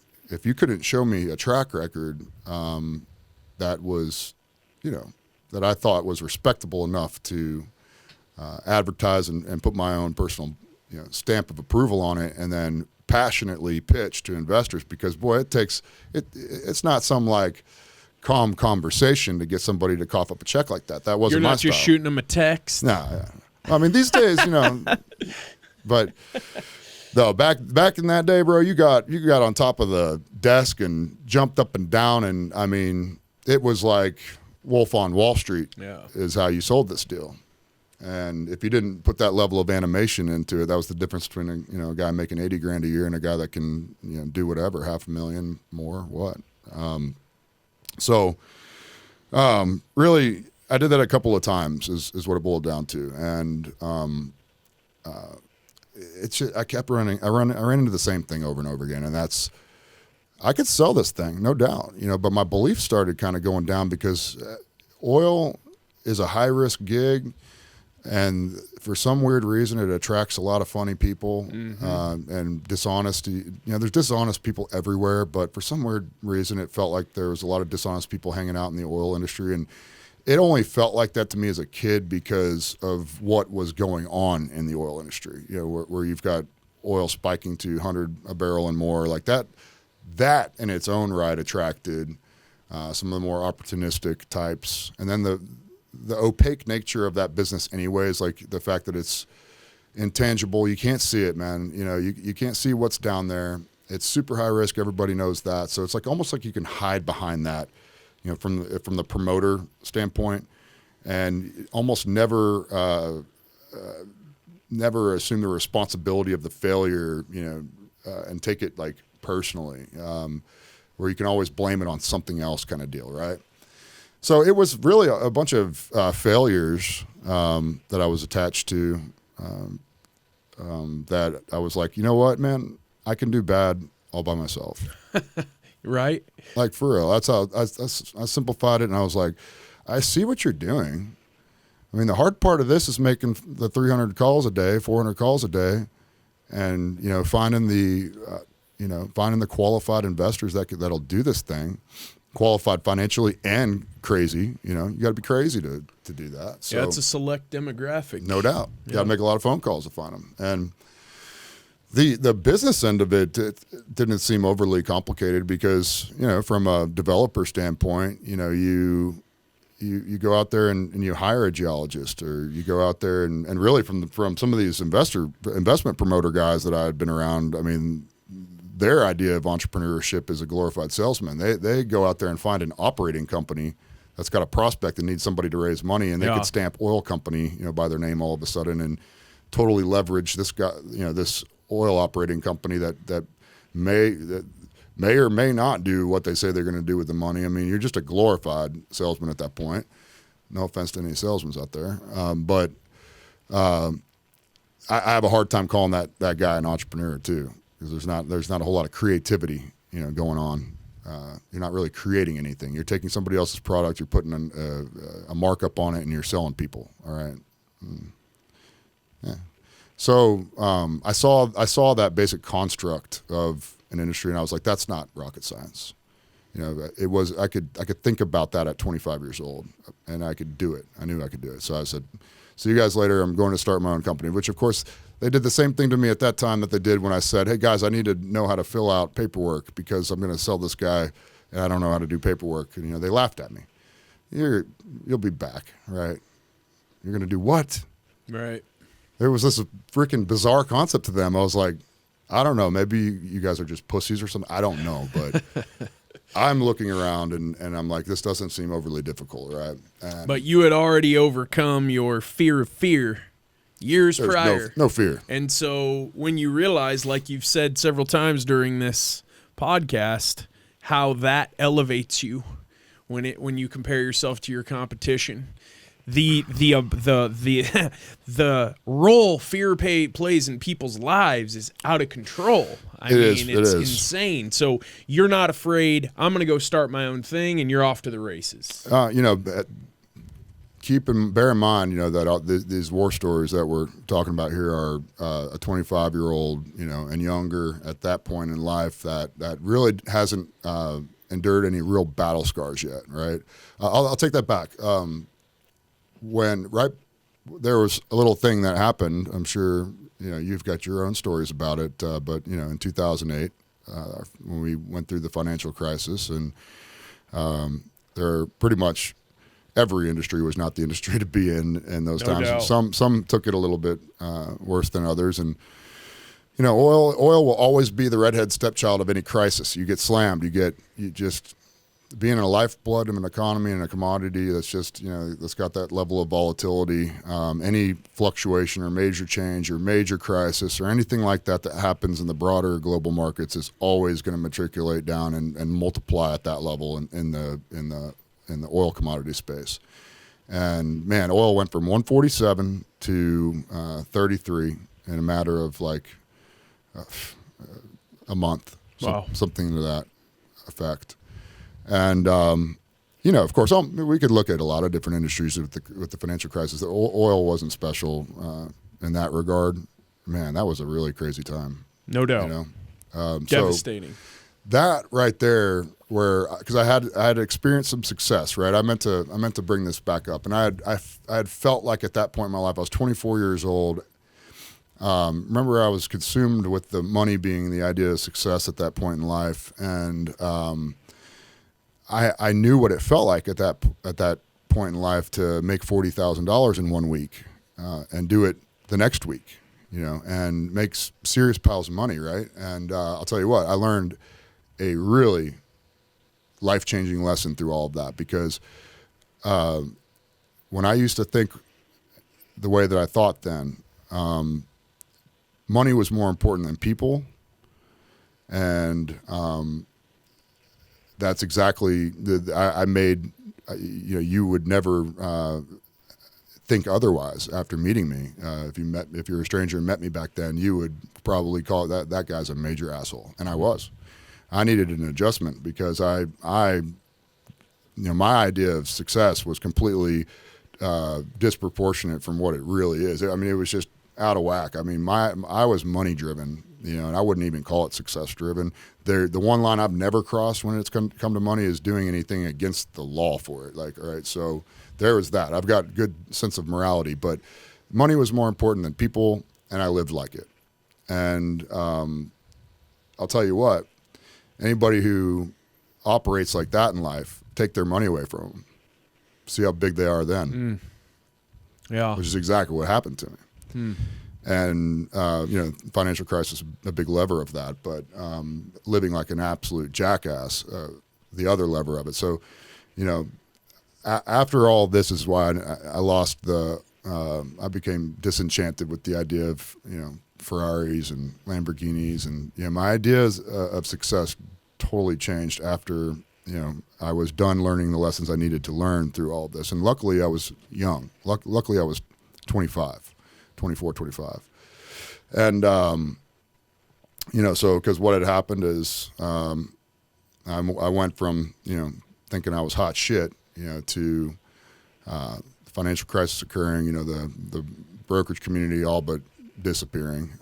There were no oil deals to be had. I mean, you're unemployed for at least 6 months, before there was a sense of recovery to some level. And this is the first whirlwind of a situation I was going through in adult life, and that had real, financial consequence to it. So, here's another thing that not only was I spending money like an idiot, trying to impress people through the course of getting my first taste of making it, but guess who I forgot to pay? You already know. Yeah. I forgot to pay the uncle, man. Yeah. I forgot to pay the uncle. I didn't pay Uncle Sam. Hell, I didn't even know much about. I didn't know anything about handling finances at that point in life. All I knew is I was getting my first taste, and the way I was structured, it was a two-tiered thing of W-2 and 1099. W-2 being a small amount, and 1099s where the bulk of my stuff came from, and I had no clue. I had no clue that they didn't take taxes out of 1099. That's a tough one. Damn. So imagine how surprised I was when I started getting some really aggressive letters. Yeah. That's saying, hey, buddy, you owe like $96,000. I mean, I started getting those letters 6 or 7 months, 8 months after the financial crisis. I've been out of work for long enough, and I had enough stored up to kind of make it to that point, right? And I was starting to run out of money. I mean, I was basically out of money. And then all of a sudden, I'm getting hit with, hey kid, you owe us 96 grand. I was just like, whatever. I blew it off. And then it started getting aggressive. And I was like, all right. Then I realized really quick, I was like, all right, these guys aren't playing. So this is the first oh shit moment, like in real adult life, right? Where I was like, what have I got myself into? And I got myself into, and it was the thing that the driving force behind all of this was being an asshole. Yeah, that's a tough one. And even worse, an uneducated, like a financially illiterate asshole, right? So, talk about adversity. Here's my first taste. Yeah. Right. And it literally sent. That's a big silverback gorilla of adversity, Uncle Sam, man. Yep. It almost broke me. Yeah. Because I'll tell you what, interesting, little backstory to that is I tapped out of the business world. I literally tried. I did. So I said at that point, like, I fucked up, right?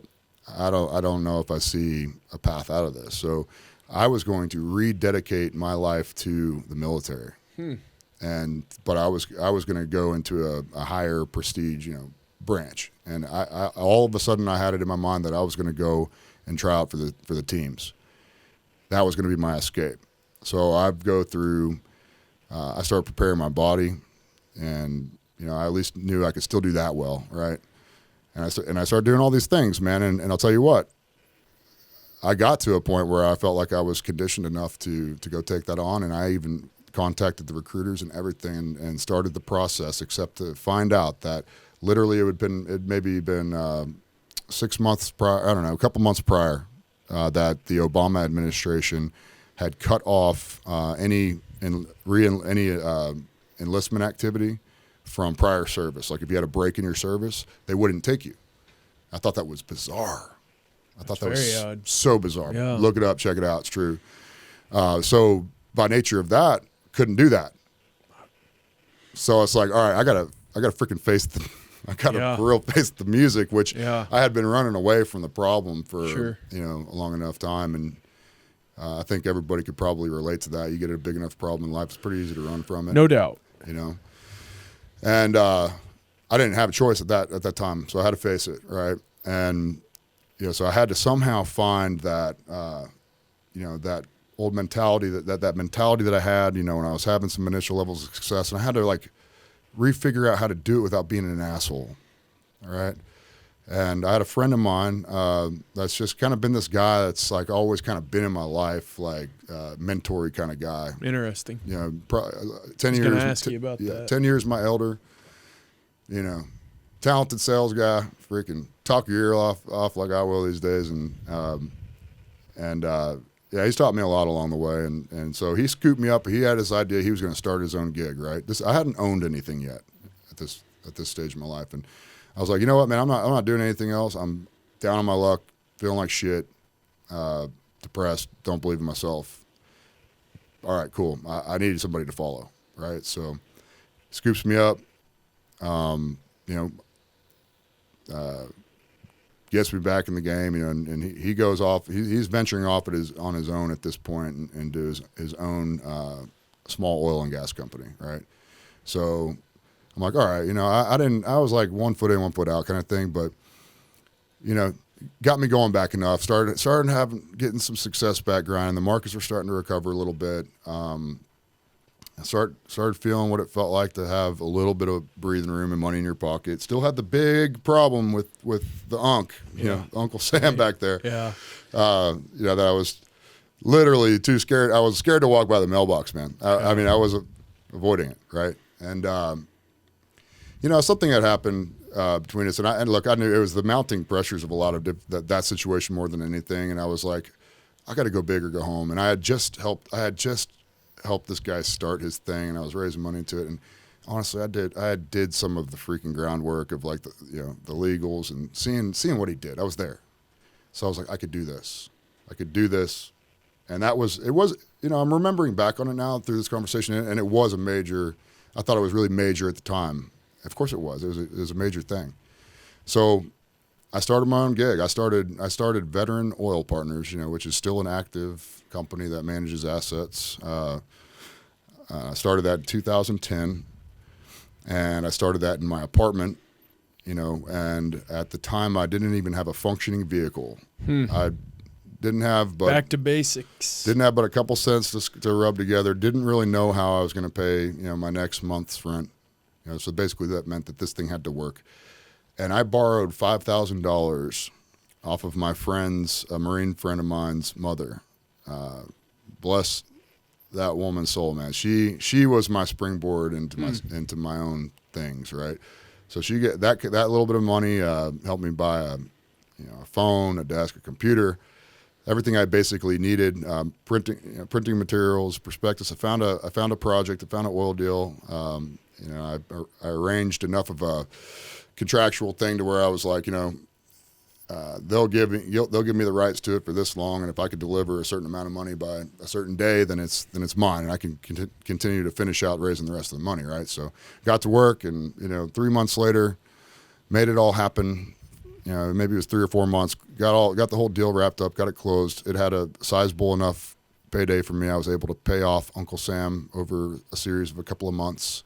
Finally, got behind that. Got an engine in the car, got all that, and I got rolling. I was back in business, right, at 25, and and I made a pact to myself then. It was like success no longer had much to do with money. Money was more of a byproduct of living successfully. What does living successfully mean to you? Well,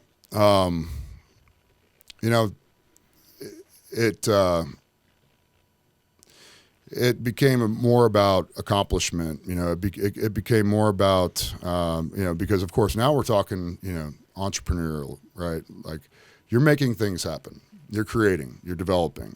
I mean that's what entrepreneurs do. Doesn't matter what your business is. An entrepreneur creates. Yep. Right.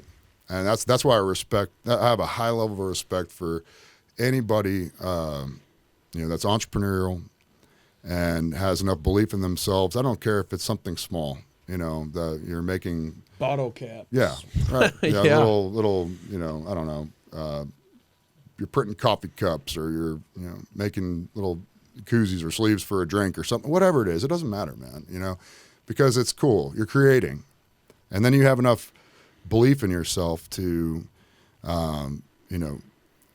monetize it, at whatever level, it's just neat. It's a neat thing to me. So success started. Success turned, and it's morphed. From it's matured. Over the years. But at first, it was about making something happen, creating something, right? Putting something out there in the universe that wasn't there before. Because of your actions, which takes a lot of work, right? Today, if you're asking that question, I mean, it means a lot of things. I think it means, seeing other people happy, especially becoming successful themselves under an umbrella that you've created. That gives me like high level of satisfaction. You're catching me at an interesting, phase in life to where I'm hitting a reboot. Not because of any, not because of, I've been pretty successful up to this point. So the reboot isn't about anything other than I'm an investment entrepreneur, and, oil and gas, for the most part, has been my widget, has been my industry that I've looked to scale and build assets in and manage. And it just, obviously with COVID, coming down, and when COVID started materializing, it's kind of cool that I had the 25-year-old me experience of the financial crisis. Like it feels really similar, right? There's these, that was what, 2008. So we're 2020. 12 years later. Yeah, it's like there's these timed events. Yep.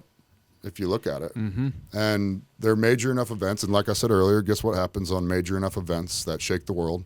Oil. Yeah. Gets kicked in the crotch Yeah. and hard. So, man, I knew back in March what I think there were high-level politicians tweeting about oil professionals and things of that nature and how they love to see the bottom dropping out of the oil and gas industry and all of that. I mean, so what you said is extremely true because oil and gas gets politicized. Oh, well. Like it's going out of absolutely. style. I mean, for at sure. every turn. It's, it's the life. Much like the military gets politicized. No doubt. And interestingly, those things go hand in hand. What kind of on that subject? A lot of people say, uneducated people. They say, we invaded Iraq for their oil, yada yada. I was like, I'm not saying natural resources didn't have something to do with decisions that influenced Iraq. I was like, but you are 1,000,000% on the wrong side of the equation of what you think that a war does for what you thought that we were securing long-term oil supplies for America. Are you crazy? No, we were restricting oil from the market so it can create the environment that shoots it up to $140 a barrel and makes a lot of people, in Energy Plaza Row, extremely wealthy, in the process, right? No doubt about it. The adversity you faced in 2008, which many of us faced. I mean, I was very invested in real estate. I mean, it was brutal. Then the adversity again this spring. I mean, obviously you could see what was happening based on your experience. Experience is knowledge. Everything else is just information. So that was a blessing in disguise that had happened to you before.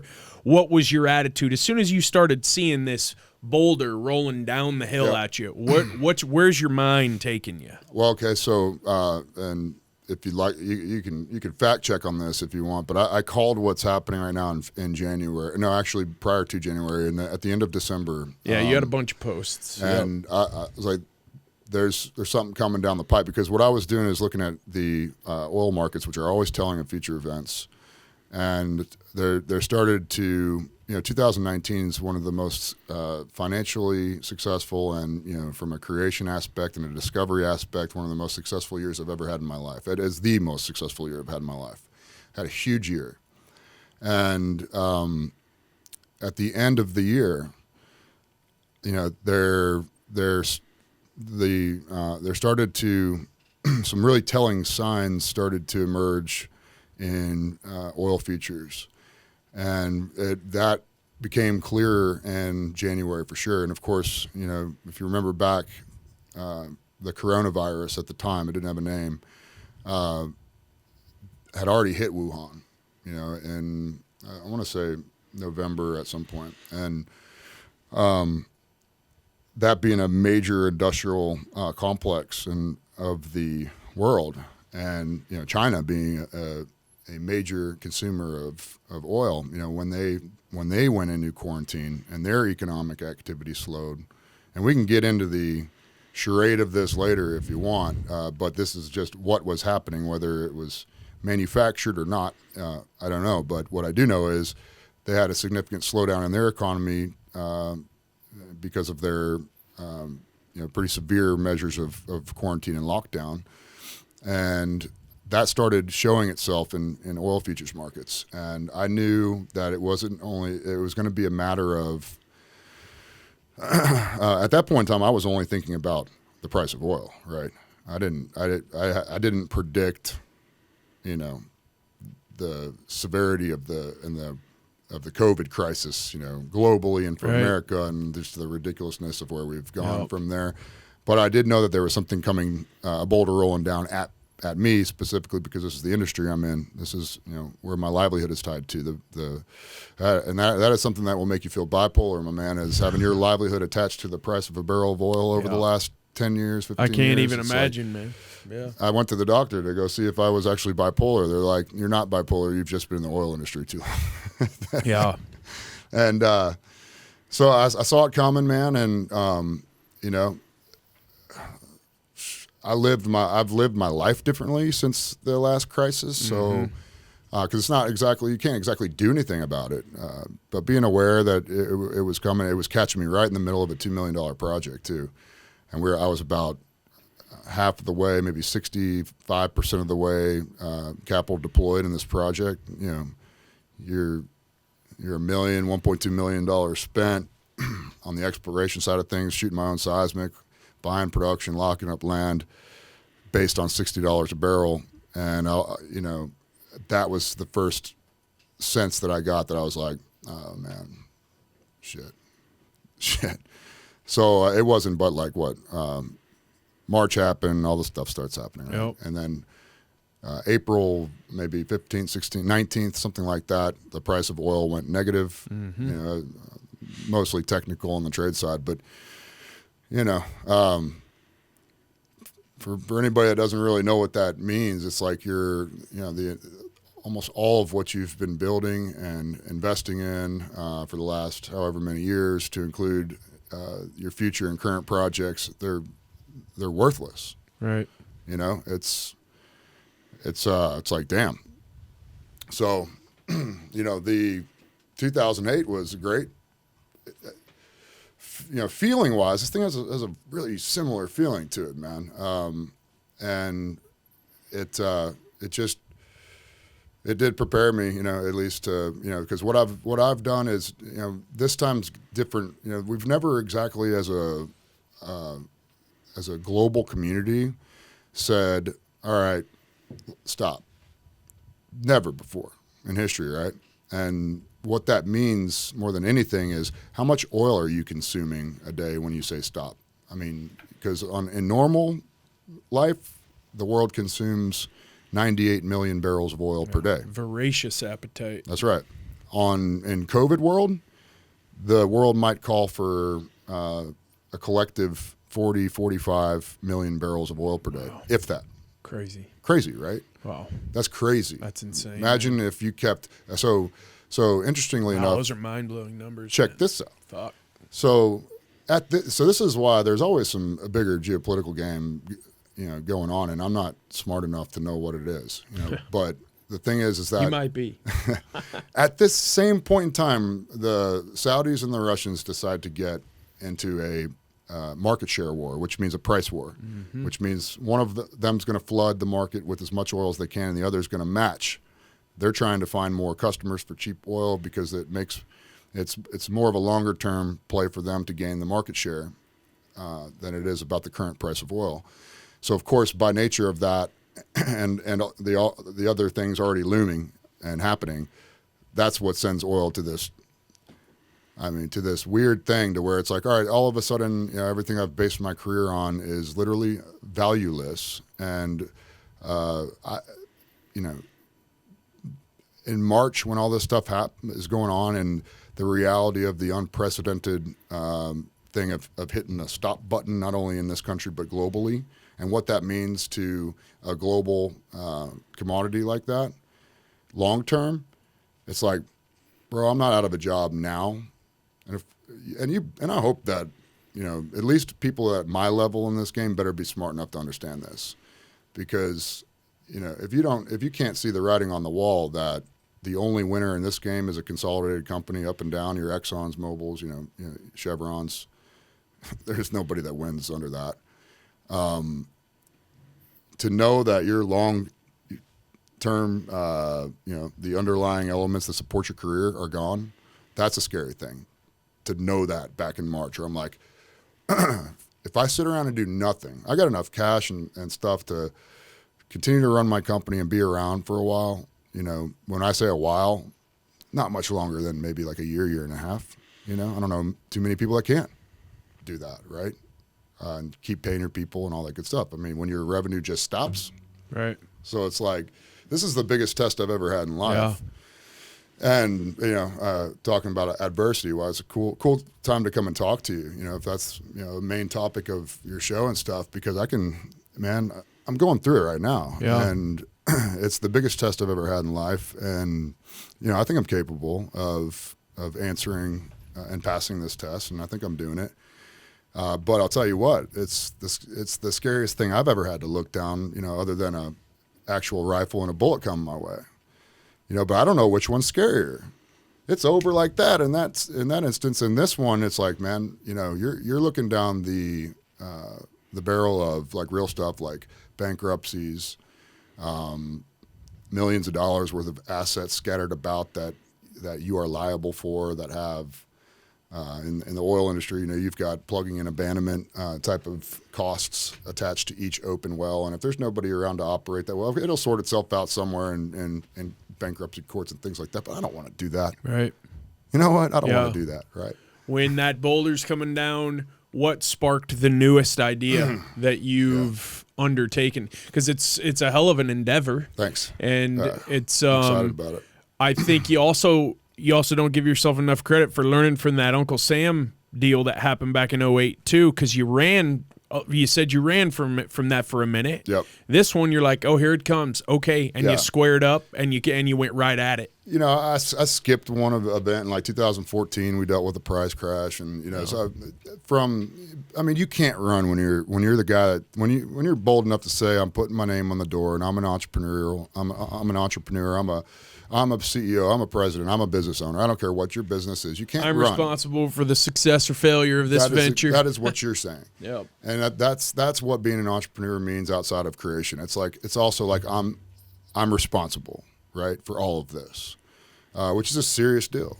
So, and just as well as I do, you learn to deal with the problems as they come. You become that's what I like. I love it talking to all my business owner friends and guys like yourself, where it's like, what's your real job? I don't know. Some days I'm a professional firefighter, and that's what you are. You put out fires, you solve problems, because there are nothing but problems. But that's the fun part of it, and you get in there and you learn how to be good at it, right? So that in its own self trains you, starts preparing you, and gosh, you hope that it prepares you for huge major events like COVID thing, because we're all being challenged right now. It's not just me. I mean, we're all being challenged at some level, and some more than others for sure. I don't know many people who just kind of like their lives were completely No. Because even socially, we're learning who people really are. Sure. Even if it doesn't affect someone's business, we're learning who you really are socially. I can agree with that. Yeah, absolutely. And then just anybody in the professional world, or whether you're an executive, employee, business owner, whatever, we've all been impacted and affected. I feel really bad for, and my heart goes out to teachers. Like, I've heard some of their stories, and first off, they don't get paid enough for what they do in the first place, and then now you're asking them to do this just wackadoodle, structure of learning where it's crazy. So freaking stressful to them. Like, I've had some teacher friends say, I just want to crawl in bed and cry, right? And it's like, there are those things from professional positions like that. But I'll tell you what, if you're in a business ownership standpoint, and depending on the industry, but if you're in the oil business and if you know anything about, the markets and, what it looks like in the future, the long term is what I'm looking at. Because what I decided was like, man, I'm sure that you can look at it from from the investor standpoint where there's a shakeup, there's a crisis that creates opportunity. That you can find opportunity in distressed assets. Yeah, you're going to have those guys too, but I'm looking further than that. And I am sick of being in this tripolar cycle of this. All right, man. Like, I don't wish that on anybody, and it's really hard to build long-term value and to make long-term decisions when you're just dealing with these fluctuations, like this W pattern market. And I've been doing it my entire career, and I'm excited for what this looks like because I'm excited to see what I can put my mind to if I have a couple of these crazy variables taken out and replaced with constants. Like, I'm really excited about what that means for the future. So, in a way, COVID's been and the adversity that's created, for me has been a real blessing in disguise, and that's the way I've looked at it. I haven't felt the squeeze like financially. I was okay. Right? I've been okay. I don't live some crazy life. I don't have the Lamborghinis and shit like that, which I easily could have bought one, at various stages of the career. But I don't live like that. So I had cash assets stacked to where I was like, I can weather the storm, right? But that means I also had to make a decision. What are you going to do? And I was just not excited about. I just knew it. I just somewhere inside of me, it was speaking to me. It was like, "You've had a good run, man, but your career as an oil entrepreneur, your dream of hitting a giant field and being like the John Wayne Wildcatter legends of the past, like you had a couple of good licks, but it's over, and it's time to start looking." Identify the new opportunity. What are you going to be about, right? So I came to that decision point, inside myself, and what my cash situation was like. It meant that I had time, but as you know, in business, and I have not let any employees go. I've supported my staff. Good for you, man. That's awesome. No pay cuts, nothing. What I was, a guy like yourself and anybody else in our position knows that time is money in business. I have a burn rate now where all my revenue shut off. Every form of my revenue shut off. Like, I wouldn't wish that upon even my worst enemy's business. I wouldn't. So revenue shuts off, and God mode needs to be activated, right? And that guy went dormant for a while. I got to admit, I got autonomous in my job and in my position as a oil guy, and what our day-to-days were, and what how we went about it, and I got autonomous in nature where kind of like my creativity went down, started getting a little dull because I could do it, right? And I wasn't necessarily being challenged in new ways. Maybe that's where adversity becomes the opportunity, right? Because when it presents 100%. Itself, boom, that adrenaline's up, that God mode is up, and you've got to conjure that energy. Boom. Whether you are exhausted and you were up at 5 and to bed at midnight and up at 5 again or not, it all depends on you. Without you, it dies. Yeah. So to that point, right, in March, when I'm going through this stuff in my mind, right, it's when I realized what this really meant, right, I remember going through probably about a week of like, do you have it in you? Do you have enough in the tank to do that again? Because, dude, you know what it takes to put it all out there into a new venture, into a new legitimate business, not some freaking half-ass shit, that you're going to bootstrap over 10 years. I'm talking about a legitimate thing. Dude, it takes moving mountains. Astronomical energy, man. Unbelievable amounts of energy. And like you said, it's like I had to ask myself, right? And if this is cool, it's a little discovery process on what it is that triggers this, what we're calling God mode right now, right? I think that we'll be able to identify that through me talking through this, because at this moment in time, God mode is not activated. I just knew what this meant, right?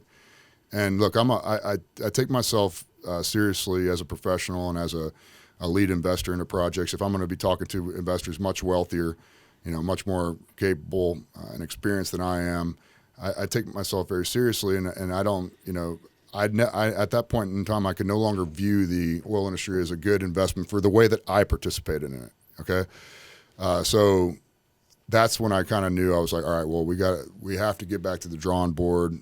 And when you're a serial nature entrepreneur like I am, you not only have to, you've got multiple businesses to think about. You have the investment platform business, the management, the asset management sector of it, and then you've got your actual operating business. Whatever it is that you're going to go out there and do.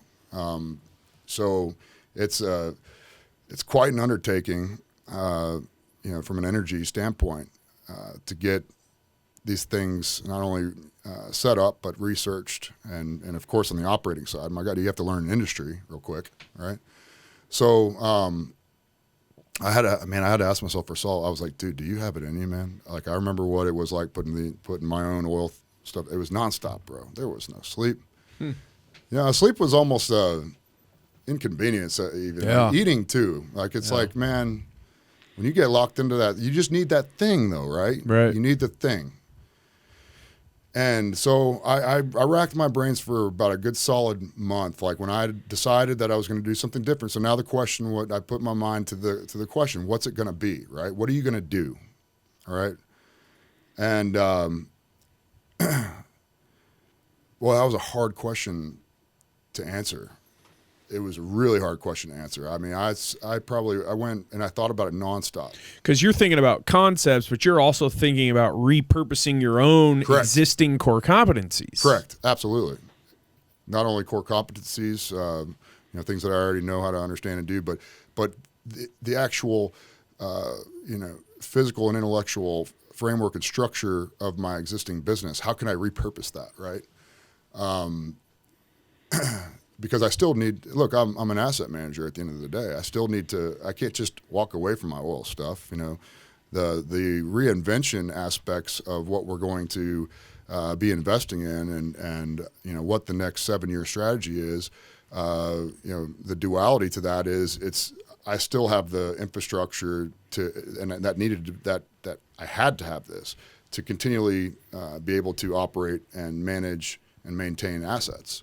And manage investors, right? So that's who I am, anyways. It's like I wasn't trying to spin off and go be somebody that I'm not. Like, I know who I am. It was finding an opportunity in a scalable business that could fit that kind of model, and that I could get excited about too. It wasn't only just about finding something that fit and like just doing whatever. It was something I needed to be able to get excited about it. And as you already know, up to this point, it's like the money isn't the necessarily over this thing that excites me. It does need to be a byproduct. I mean, it has to be there for the sake of investment, but it's not the money part. That's just got to be some chicks dig it factor, something cool. Like, I don't like boring shit. Right. Like, I don't want to manage apartment complexes. Yeah. I just don't. or residential homes. I just don't, man. It's just like too run of the mill, right? So that kind of like segments us into kind of what it was, and this is like, here's the moment, man. That when you become activated, I'll at least describe what it is in me, because adversity is happening. Okay, the only thing that I'm not sweating is how to pay my bills at the moment, right? And that's real adversity too, but. I don't know which one is more energizing, trying to map out the next 7 years of your career and understanding the complexities of that, or being back against the wall, how do I pay my bills, right? I think the back against the wall, how do I pay my bills type of stimulus,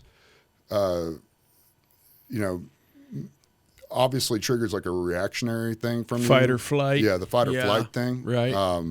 But it's interesting to when you're not getting it's almost like you have to activate your fight or flight when there's nothing activating your fight or flight, right? Nothing directly in front of you activating. I think too, though, when you're an entrepreneur and you have been, you tie a lot of your identity to that. Yeah. And so I was going to ask you a question, and this will tie into what you're about to say. What do you fear? Because that's a pretty common answer for the people who I have on this show and ask them. Yeah, man. What do you fear? All right. Well, I'm not fearless. That's for damn sure. No one is, if they're honest. You know, I fear falling flat on my ass. And so that fear of failure is how you conjure that adrenaline, that fight or flight. Because if you're anything like me or anybody else who's successful, who has failed and succeeded in business, you have a lot of identity tied to that, right? And you go, I got all these people, they depend on me. You said earlier, you get an enormous amount of satisfaction when people are able to be successful working for you, with you, however you term that. I always say that the people who work for me work with me. I say we work together. We're a team. Yeah, I don't even use that term. Yeah, for. I hate it. I'm not a slave so driver. that's how you conjure that, the God. Yeah. Because you're like, okay, it is do or die. The boulder is coming. Yeah, that comes back to that whole ultimate responsibility. Like there's that book that Jocko wrote. Yep. I'm sure you've probably read it even. What is it called? Well, which one? Well, it's the one where it's like the ultimate responsibility. You assume responsibility for everything. Yeah, God. Is it the one that has suffering in the title? Ryan? Probably. That guy's crazy. Yeah, he is. He's a gem. Yeah, well, typical squeal, right? Yeah. I'm just kidding, man. Extreme ownership. That's what it is. No, he's an incredible guy. I read his book, and a lot of the stuff that's in that book. I feel like, I guess through my personal experiences are there. Like I don't avoid responsibility. I like extreme ownership, and I like the concept of it. And that's one knock that I have on Trump, by the way. I'm a Trump fan. You see my posts out there. Yep. I'm a Trump fan, for a lot of reasons. But there's one thing that bothers me about him, and the stature of a guy that he is.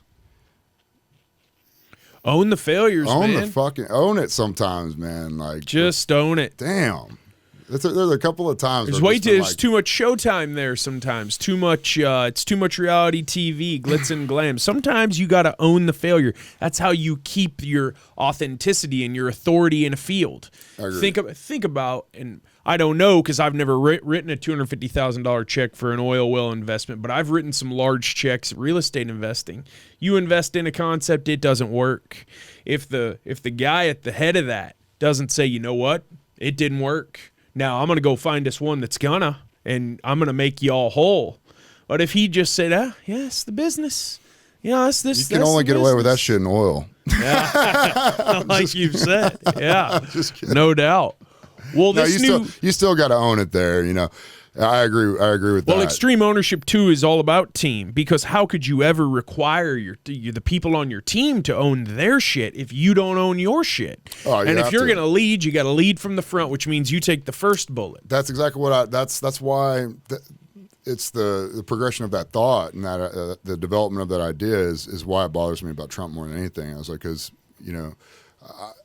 outside of that, there are things that I look at from Trump, and I'm like, man, wow, like really incredible. Just awe-inspiring. Some things and characteristics about him. But if I was gonna, there's one thing that's one thing that does bother me about him. And I have caught him in some. I don't know if you'd call it fibs or if you just call it overindulging or something, but like when he's said, and I know we're getting a little bit off topic, but I figure we'll at least bring it up. But when he's made comments about like America's energy independence, I don't know if that might be technically correct if you're like converting things into like BTU thermal units or something like that. But he's using some creative math, right? But in but in the sense of how it impacts lives and geopolitics, we're not energy independent, and we're not even close to it. And that's something that's just what that did is that led me to asking other questions. Like, well, if you're gonna stretch that one, I'm like, what else is getting stretched? That's why I don't like that little kind of stuff, right? I agree. So anyways. back well, to authenticity and integrity is about integrity in the wins and integrity in the losses. Yeah. If you're the starting quarterback, we lose, it's on me. We win, it was the team. Yep. It was the defense Yep. and the special teams. Isn't that cool? You fight through adversity every day. You are looking to build this new concept out. What role does goal setting?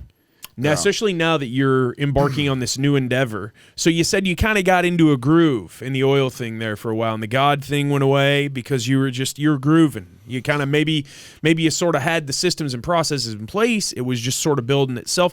Now you got a new concept. How has goal setting come back into your daily, weekly, monthly, yearly setup? Yeah. So the term I like to use about where your God mode goes away. It's just falling asleep behind the wheel. Yeah, is what it is, and you're in a sleepwalking a little bit. You're sleepwalking. It's getting a little comfy. You got your Tesla, it drives itself, and it just kind of chips in. I wasn't pushing it like I used to. What had happened with that is I was no longer excited by it. All right, but nothing. I was making good money, and I don't want to say that too strongly because I don't want to ever convey some message that I didn't believe in what I was doing. It wasn't that. It was just that the dream was fading. I don't know, the scars, wound up. But as it got getting back to goal setting and things like that, I wish I was I don't know. My method isn't really like that. I maybe I should be a little bit more methodical and goal setting. Breaking it down. Like I know the tricks, and and I don't think there's anything wrong with that stuff. I think that if it depends on what kind of person you are, and it depends on what level you can think. And what I've come to learn about people is that they're even with very, very intelligent people, sometimes the mind can get overwhelmed at different levels and different thought projections, and at different intervals of time. Some people are really good at seeing, 10 years out and could trace like almost every step of that back to, current where we're at. So that's a person that can tolerate, a really wide bandwidth of thought, right? And then there are others that are equally as genius, that they're operating like headlights at night. They need 30 feet in front of them. They're not worried about how to get to New York. They're worried about taking every 30 foot at a time, in the headlights, and then they know that they're going to get to where they go. So they've plotted out their course, probably annually, and broke it down probably monthly. I don't know, how do you do it? I think it's a great. You're flipping the script on me. I don't write them down. Yeah, I don't either. I have something in my mind. Yeah, there's all these self-help guys. I'm not big on, and I probably should maybe identify a mentor a little bit. I do work with a couple guys who are older than me, so they have life experiences. Mm-hmm. I definitely know where I want to go. I definitely know what I got to do this week to win this week. Yeah. And I tell my guys all the time, a good year means you win for 52 fucking weeks. Yeah. So if you're going to win every week, that means you got to be up on time, do your stuff, win every day. Yeah. So, but do I have a vision board with yarn connecting a lake house to? No, I don't fucking do that. Because to me, that's time better spent in the gym, training my mind, to be honest with you. I think that's important. I ask that because I'm curious about who actually does get 10 whiteboards and puts them up in their office and writes all this shit down. And I think brainstorming is a cool idea. It's cool. Well, but if you look at an entrepreneur like an artist, every artist, they all have their style, a different process. Yeah, you could be a Picasso, and you already said entrepreneurship is about creating.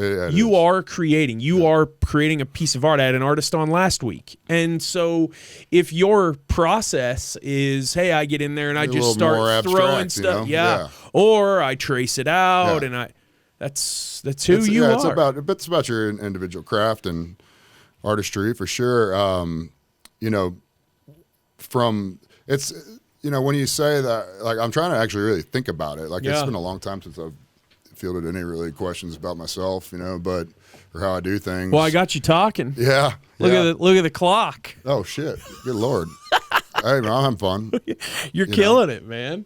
Now, Damn. if only you were like Rogan and passing me a joint or something. I know, or at least a whiskey. Shoot, Right? I'm sorry. No, Yeah, you're good. I gotta go meet my mom in like 45 minutes, so I Okay. gotta go too. So, Yeah. right on. Well, I'll say this much. When you're planning out, a business and just the nature of that seat, you're doing a lot of goal setting right there. Well, and everything affects everything. Yeah, it does. Like it's not linear. It's fucking coming at you like it's right out of a 12 gauge. So a lot of the stuff, the grand vision of things, which takes a lot of time to get it down.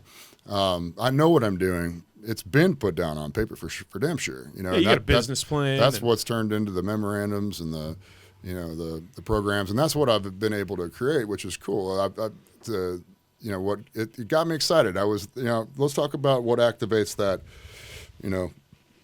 because I think that people would find interested, at least in this segment. Some of the earlier stuff might have been putting people to sleep, but this is interesting. No, because they identify with you.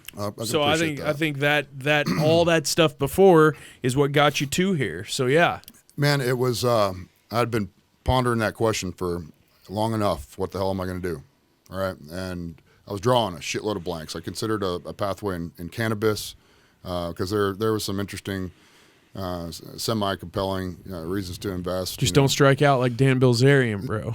Oh, did that thing go? Dude, he's getting sued for like 600 mil or something, and he's gonna lose. Whoopsie. It's bad. Yeah. Yeah. He told Joe he owned that house, and he didn't even own that house he was living in for $200,000 a month. That's how under a rock I've been. Okay, interesting. Because I was tipped to that from a fellow that I know that is. In the cannabis space, but I just at the end of the day, there's there's freaking a lot of cloudiness in there, regulatory shit, and I was trying to get away from volatility, and there's a lot left to figure out in that You industry. have this overarching goal of, okay, if I'm going to manage assets, I'm going to keep this W out of the game. That's right. So what do I have to do to get to that goal? That's and whatever right. I got to do, I'm going to do it. And not be deathly bored. Right? But, yes. But you don't want to be bored because you are an artist. Right. Because you could just go manage a REIT, and a real estate investment trust would make great returns, but they're boring as fuck. Boring. I'm not a traditional real estate guy, even though I excel at,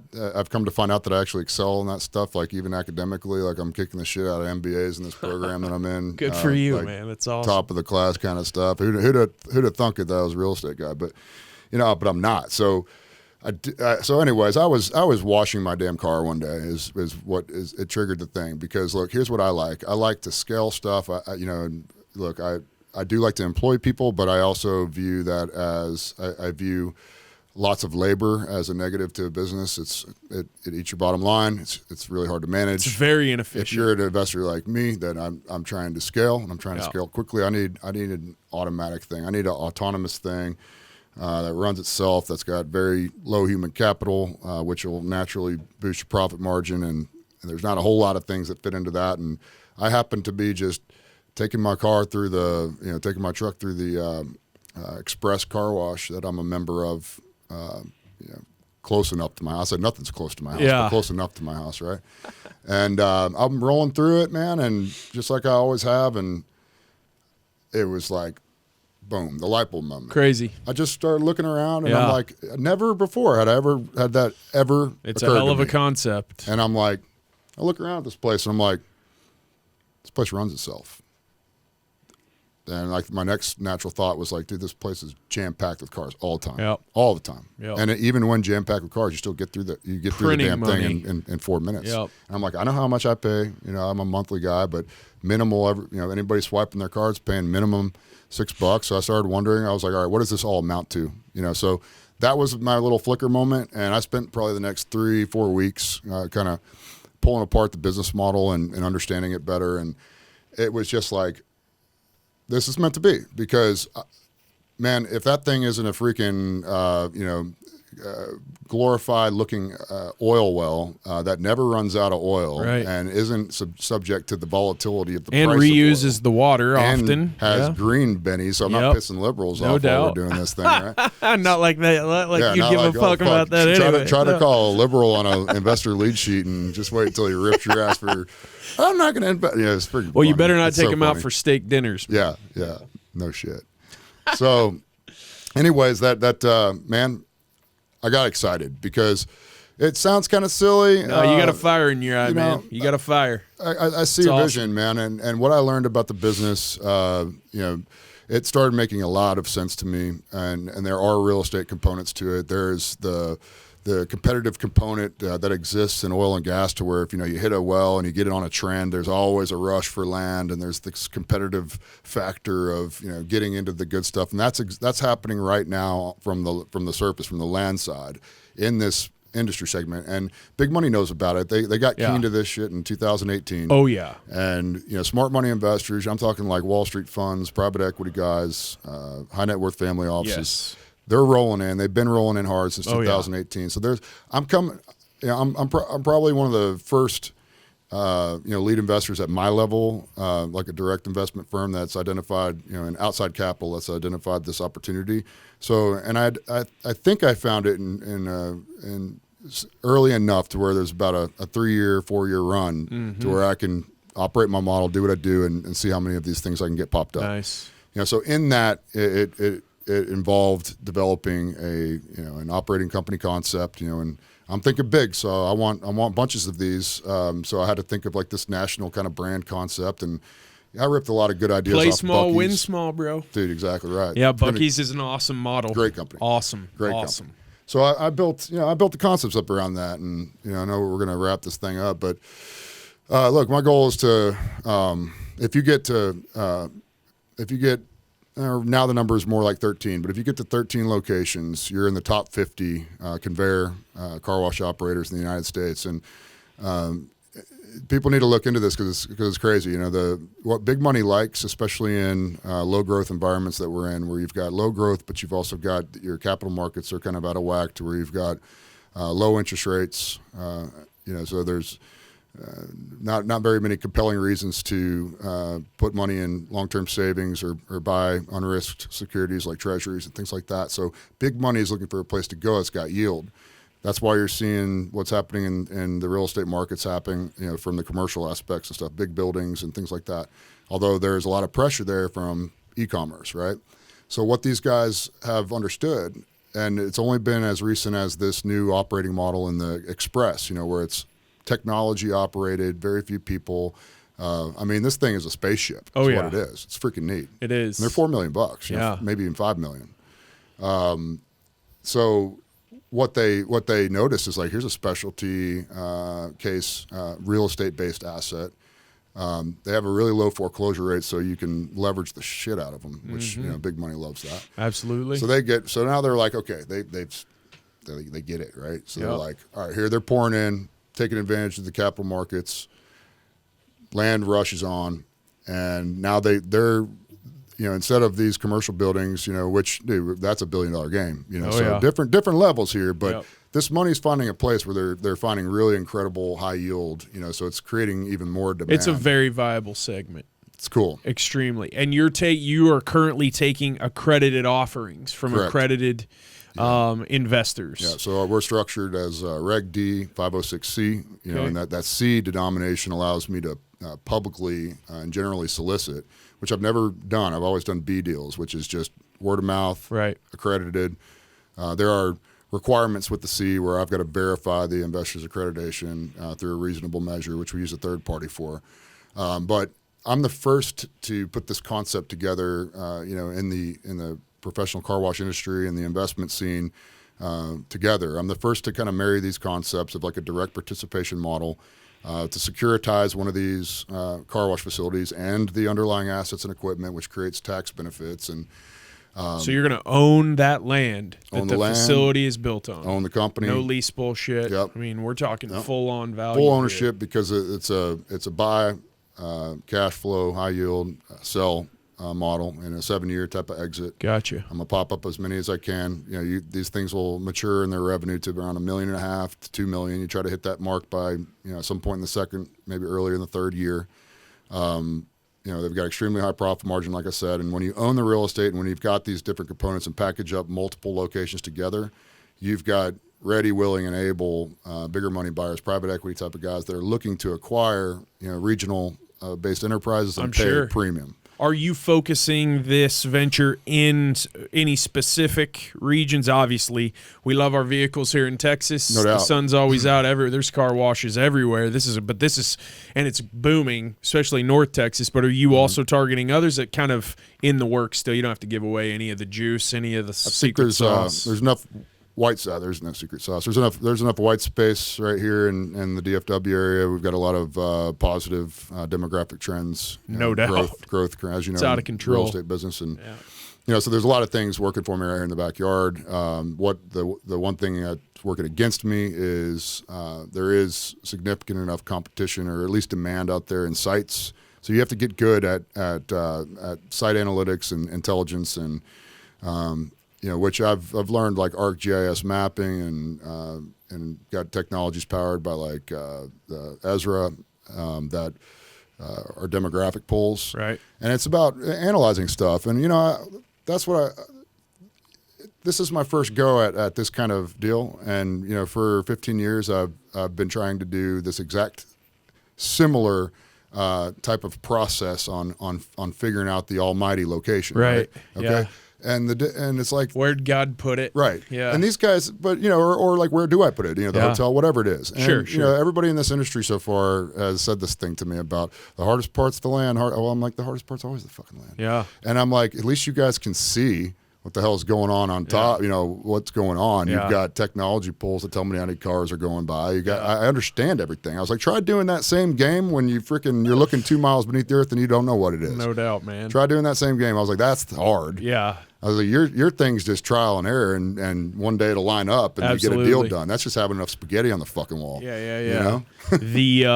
The investor who is accredited and who wants to reach out to you and connect with you, how can they connect with you? Yeah, you can reach us at invest at tunnelequity.com, and that'll find the right person. And awesome. tunnelequity.com, you can find us online, and we're in the process of building out our back end platform where it'll essentially serve as a marketplace to shop. So I'm trying to do this all digitally at the same point in time. So I'm trying to. Hey, look, man. I wouldn't expect anything less. You're going to see the ads. We're going to run them, and this thing works like I think it will. Like I said, man, it's go big or go home, and we're looking to get to I think phase one it should be a $50 million valuation company, and we'll see. That's my first stage. I'm not looking past that. We'll see how big we can get it past that. But that's my first. That's my target. Awesome, that's man. my goal.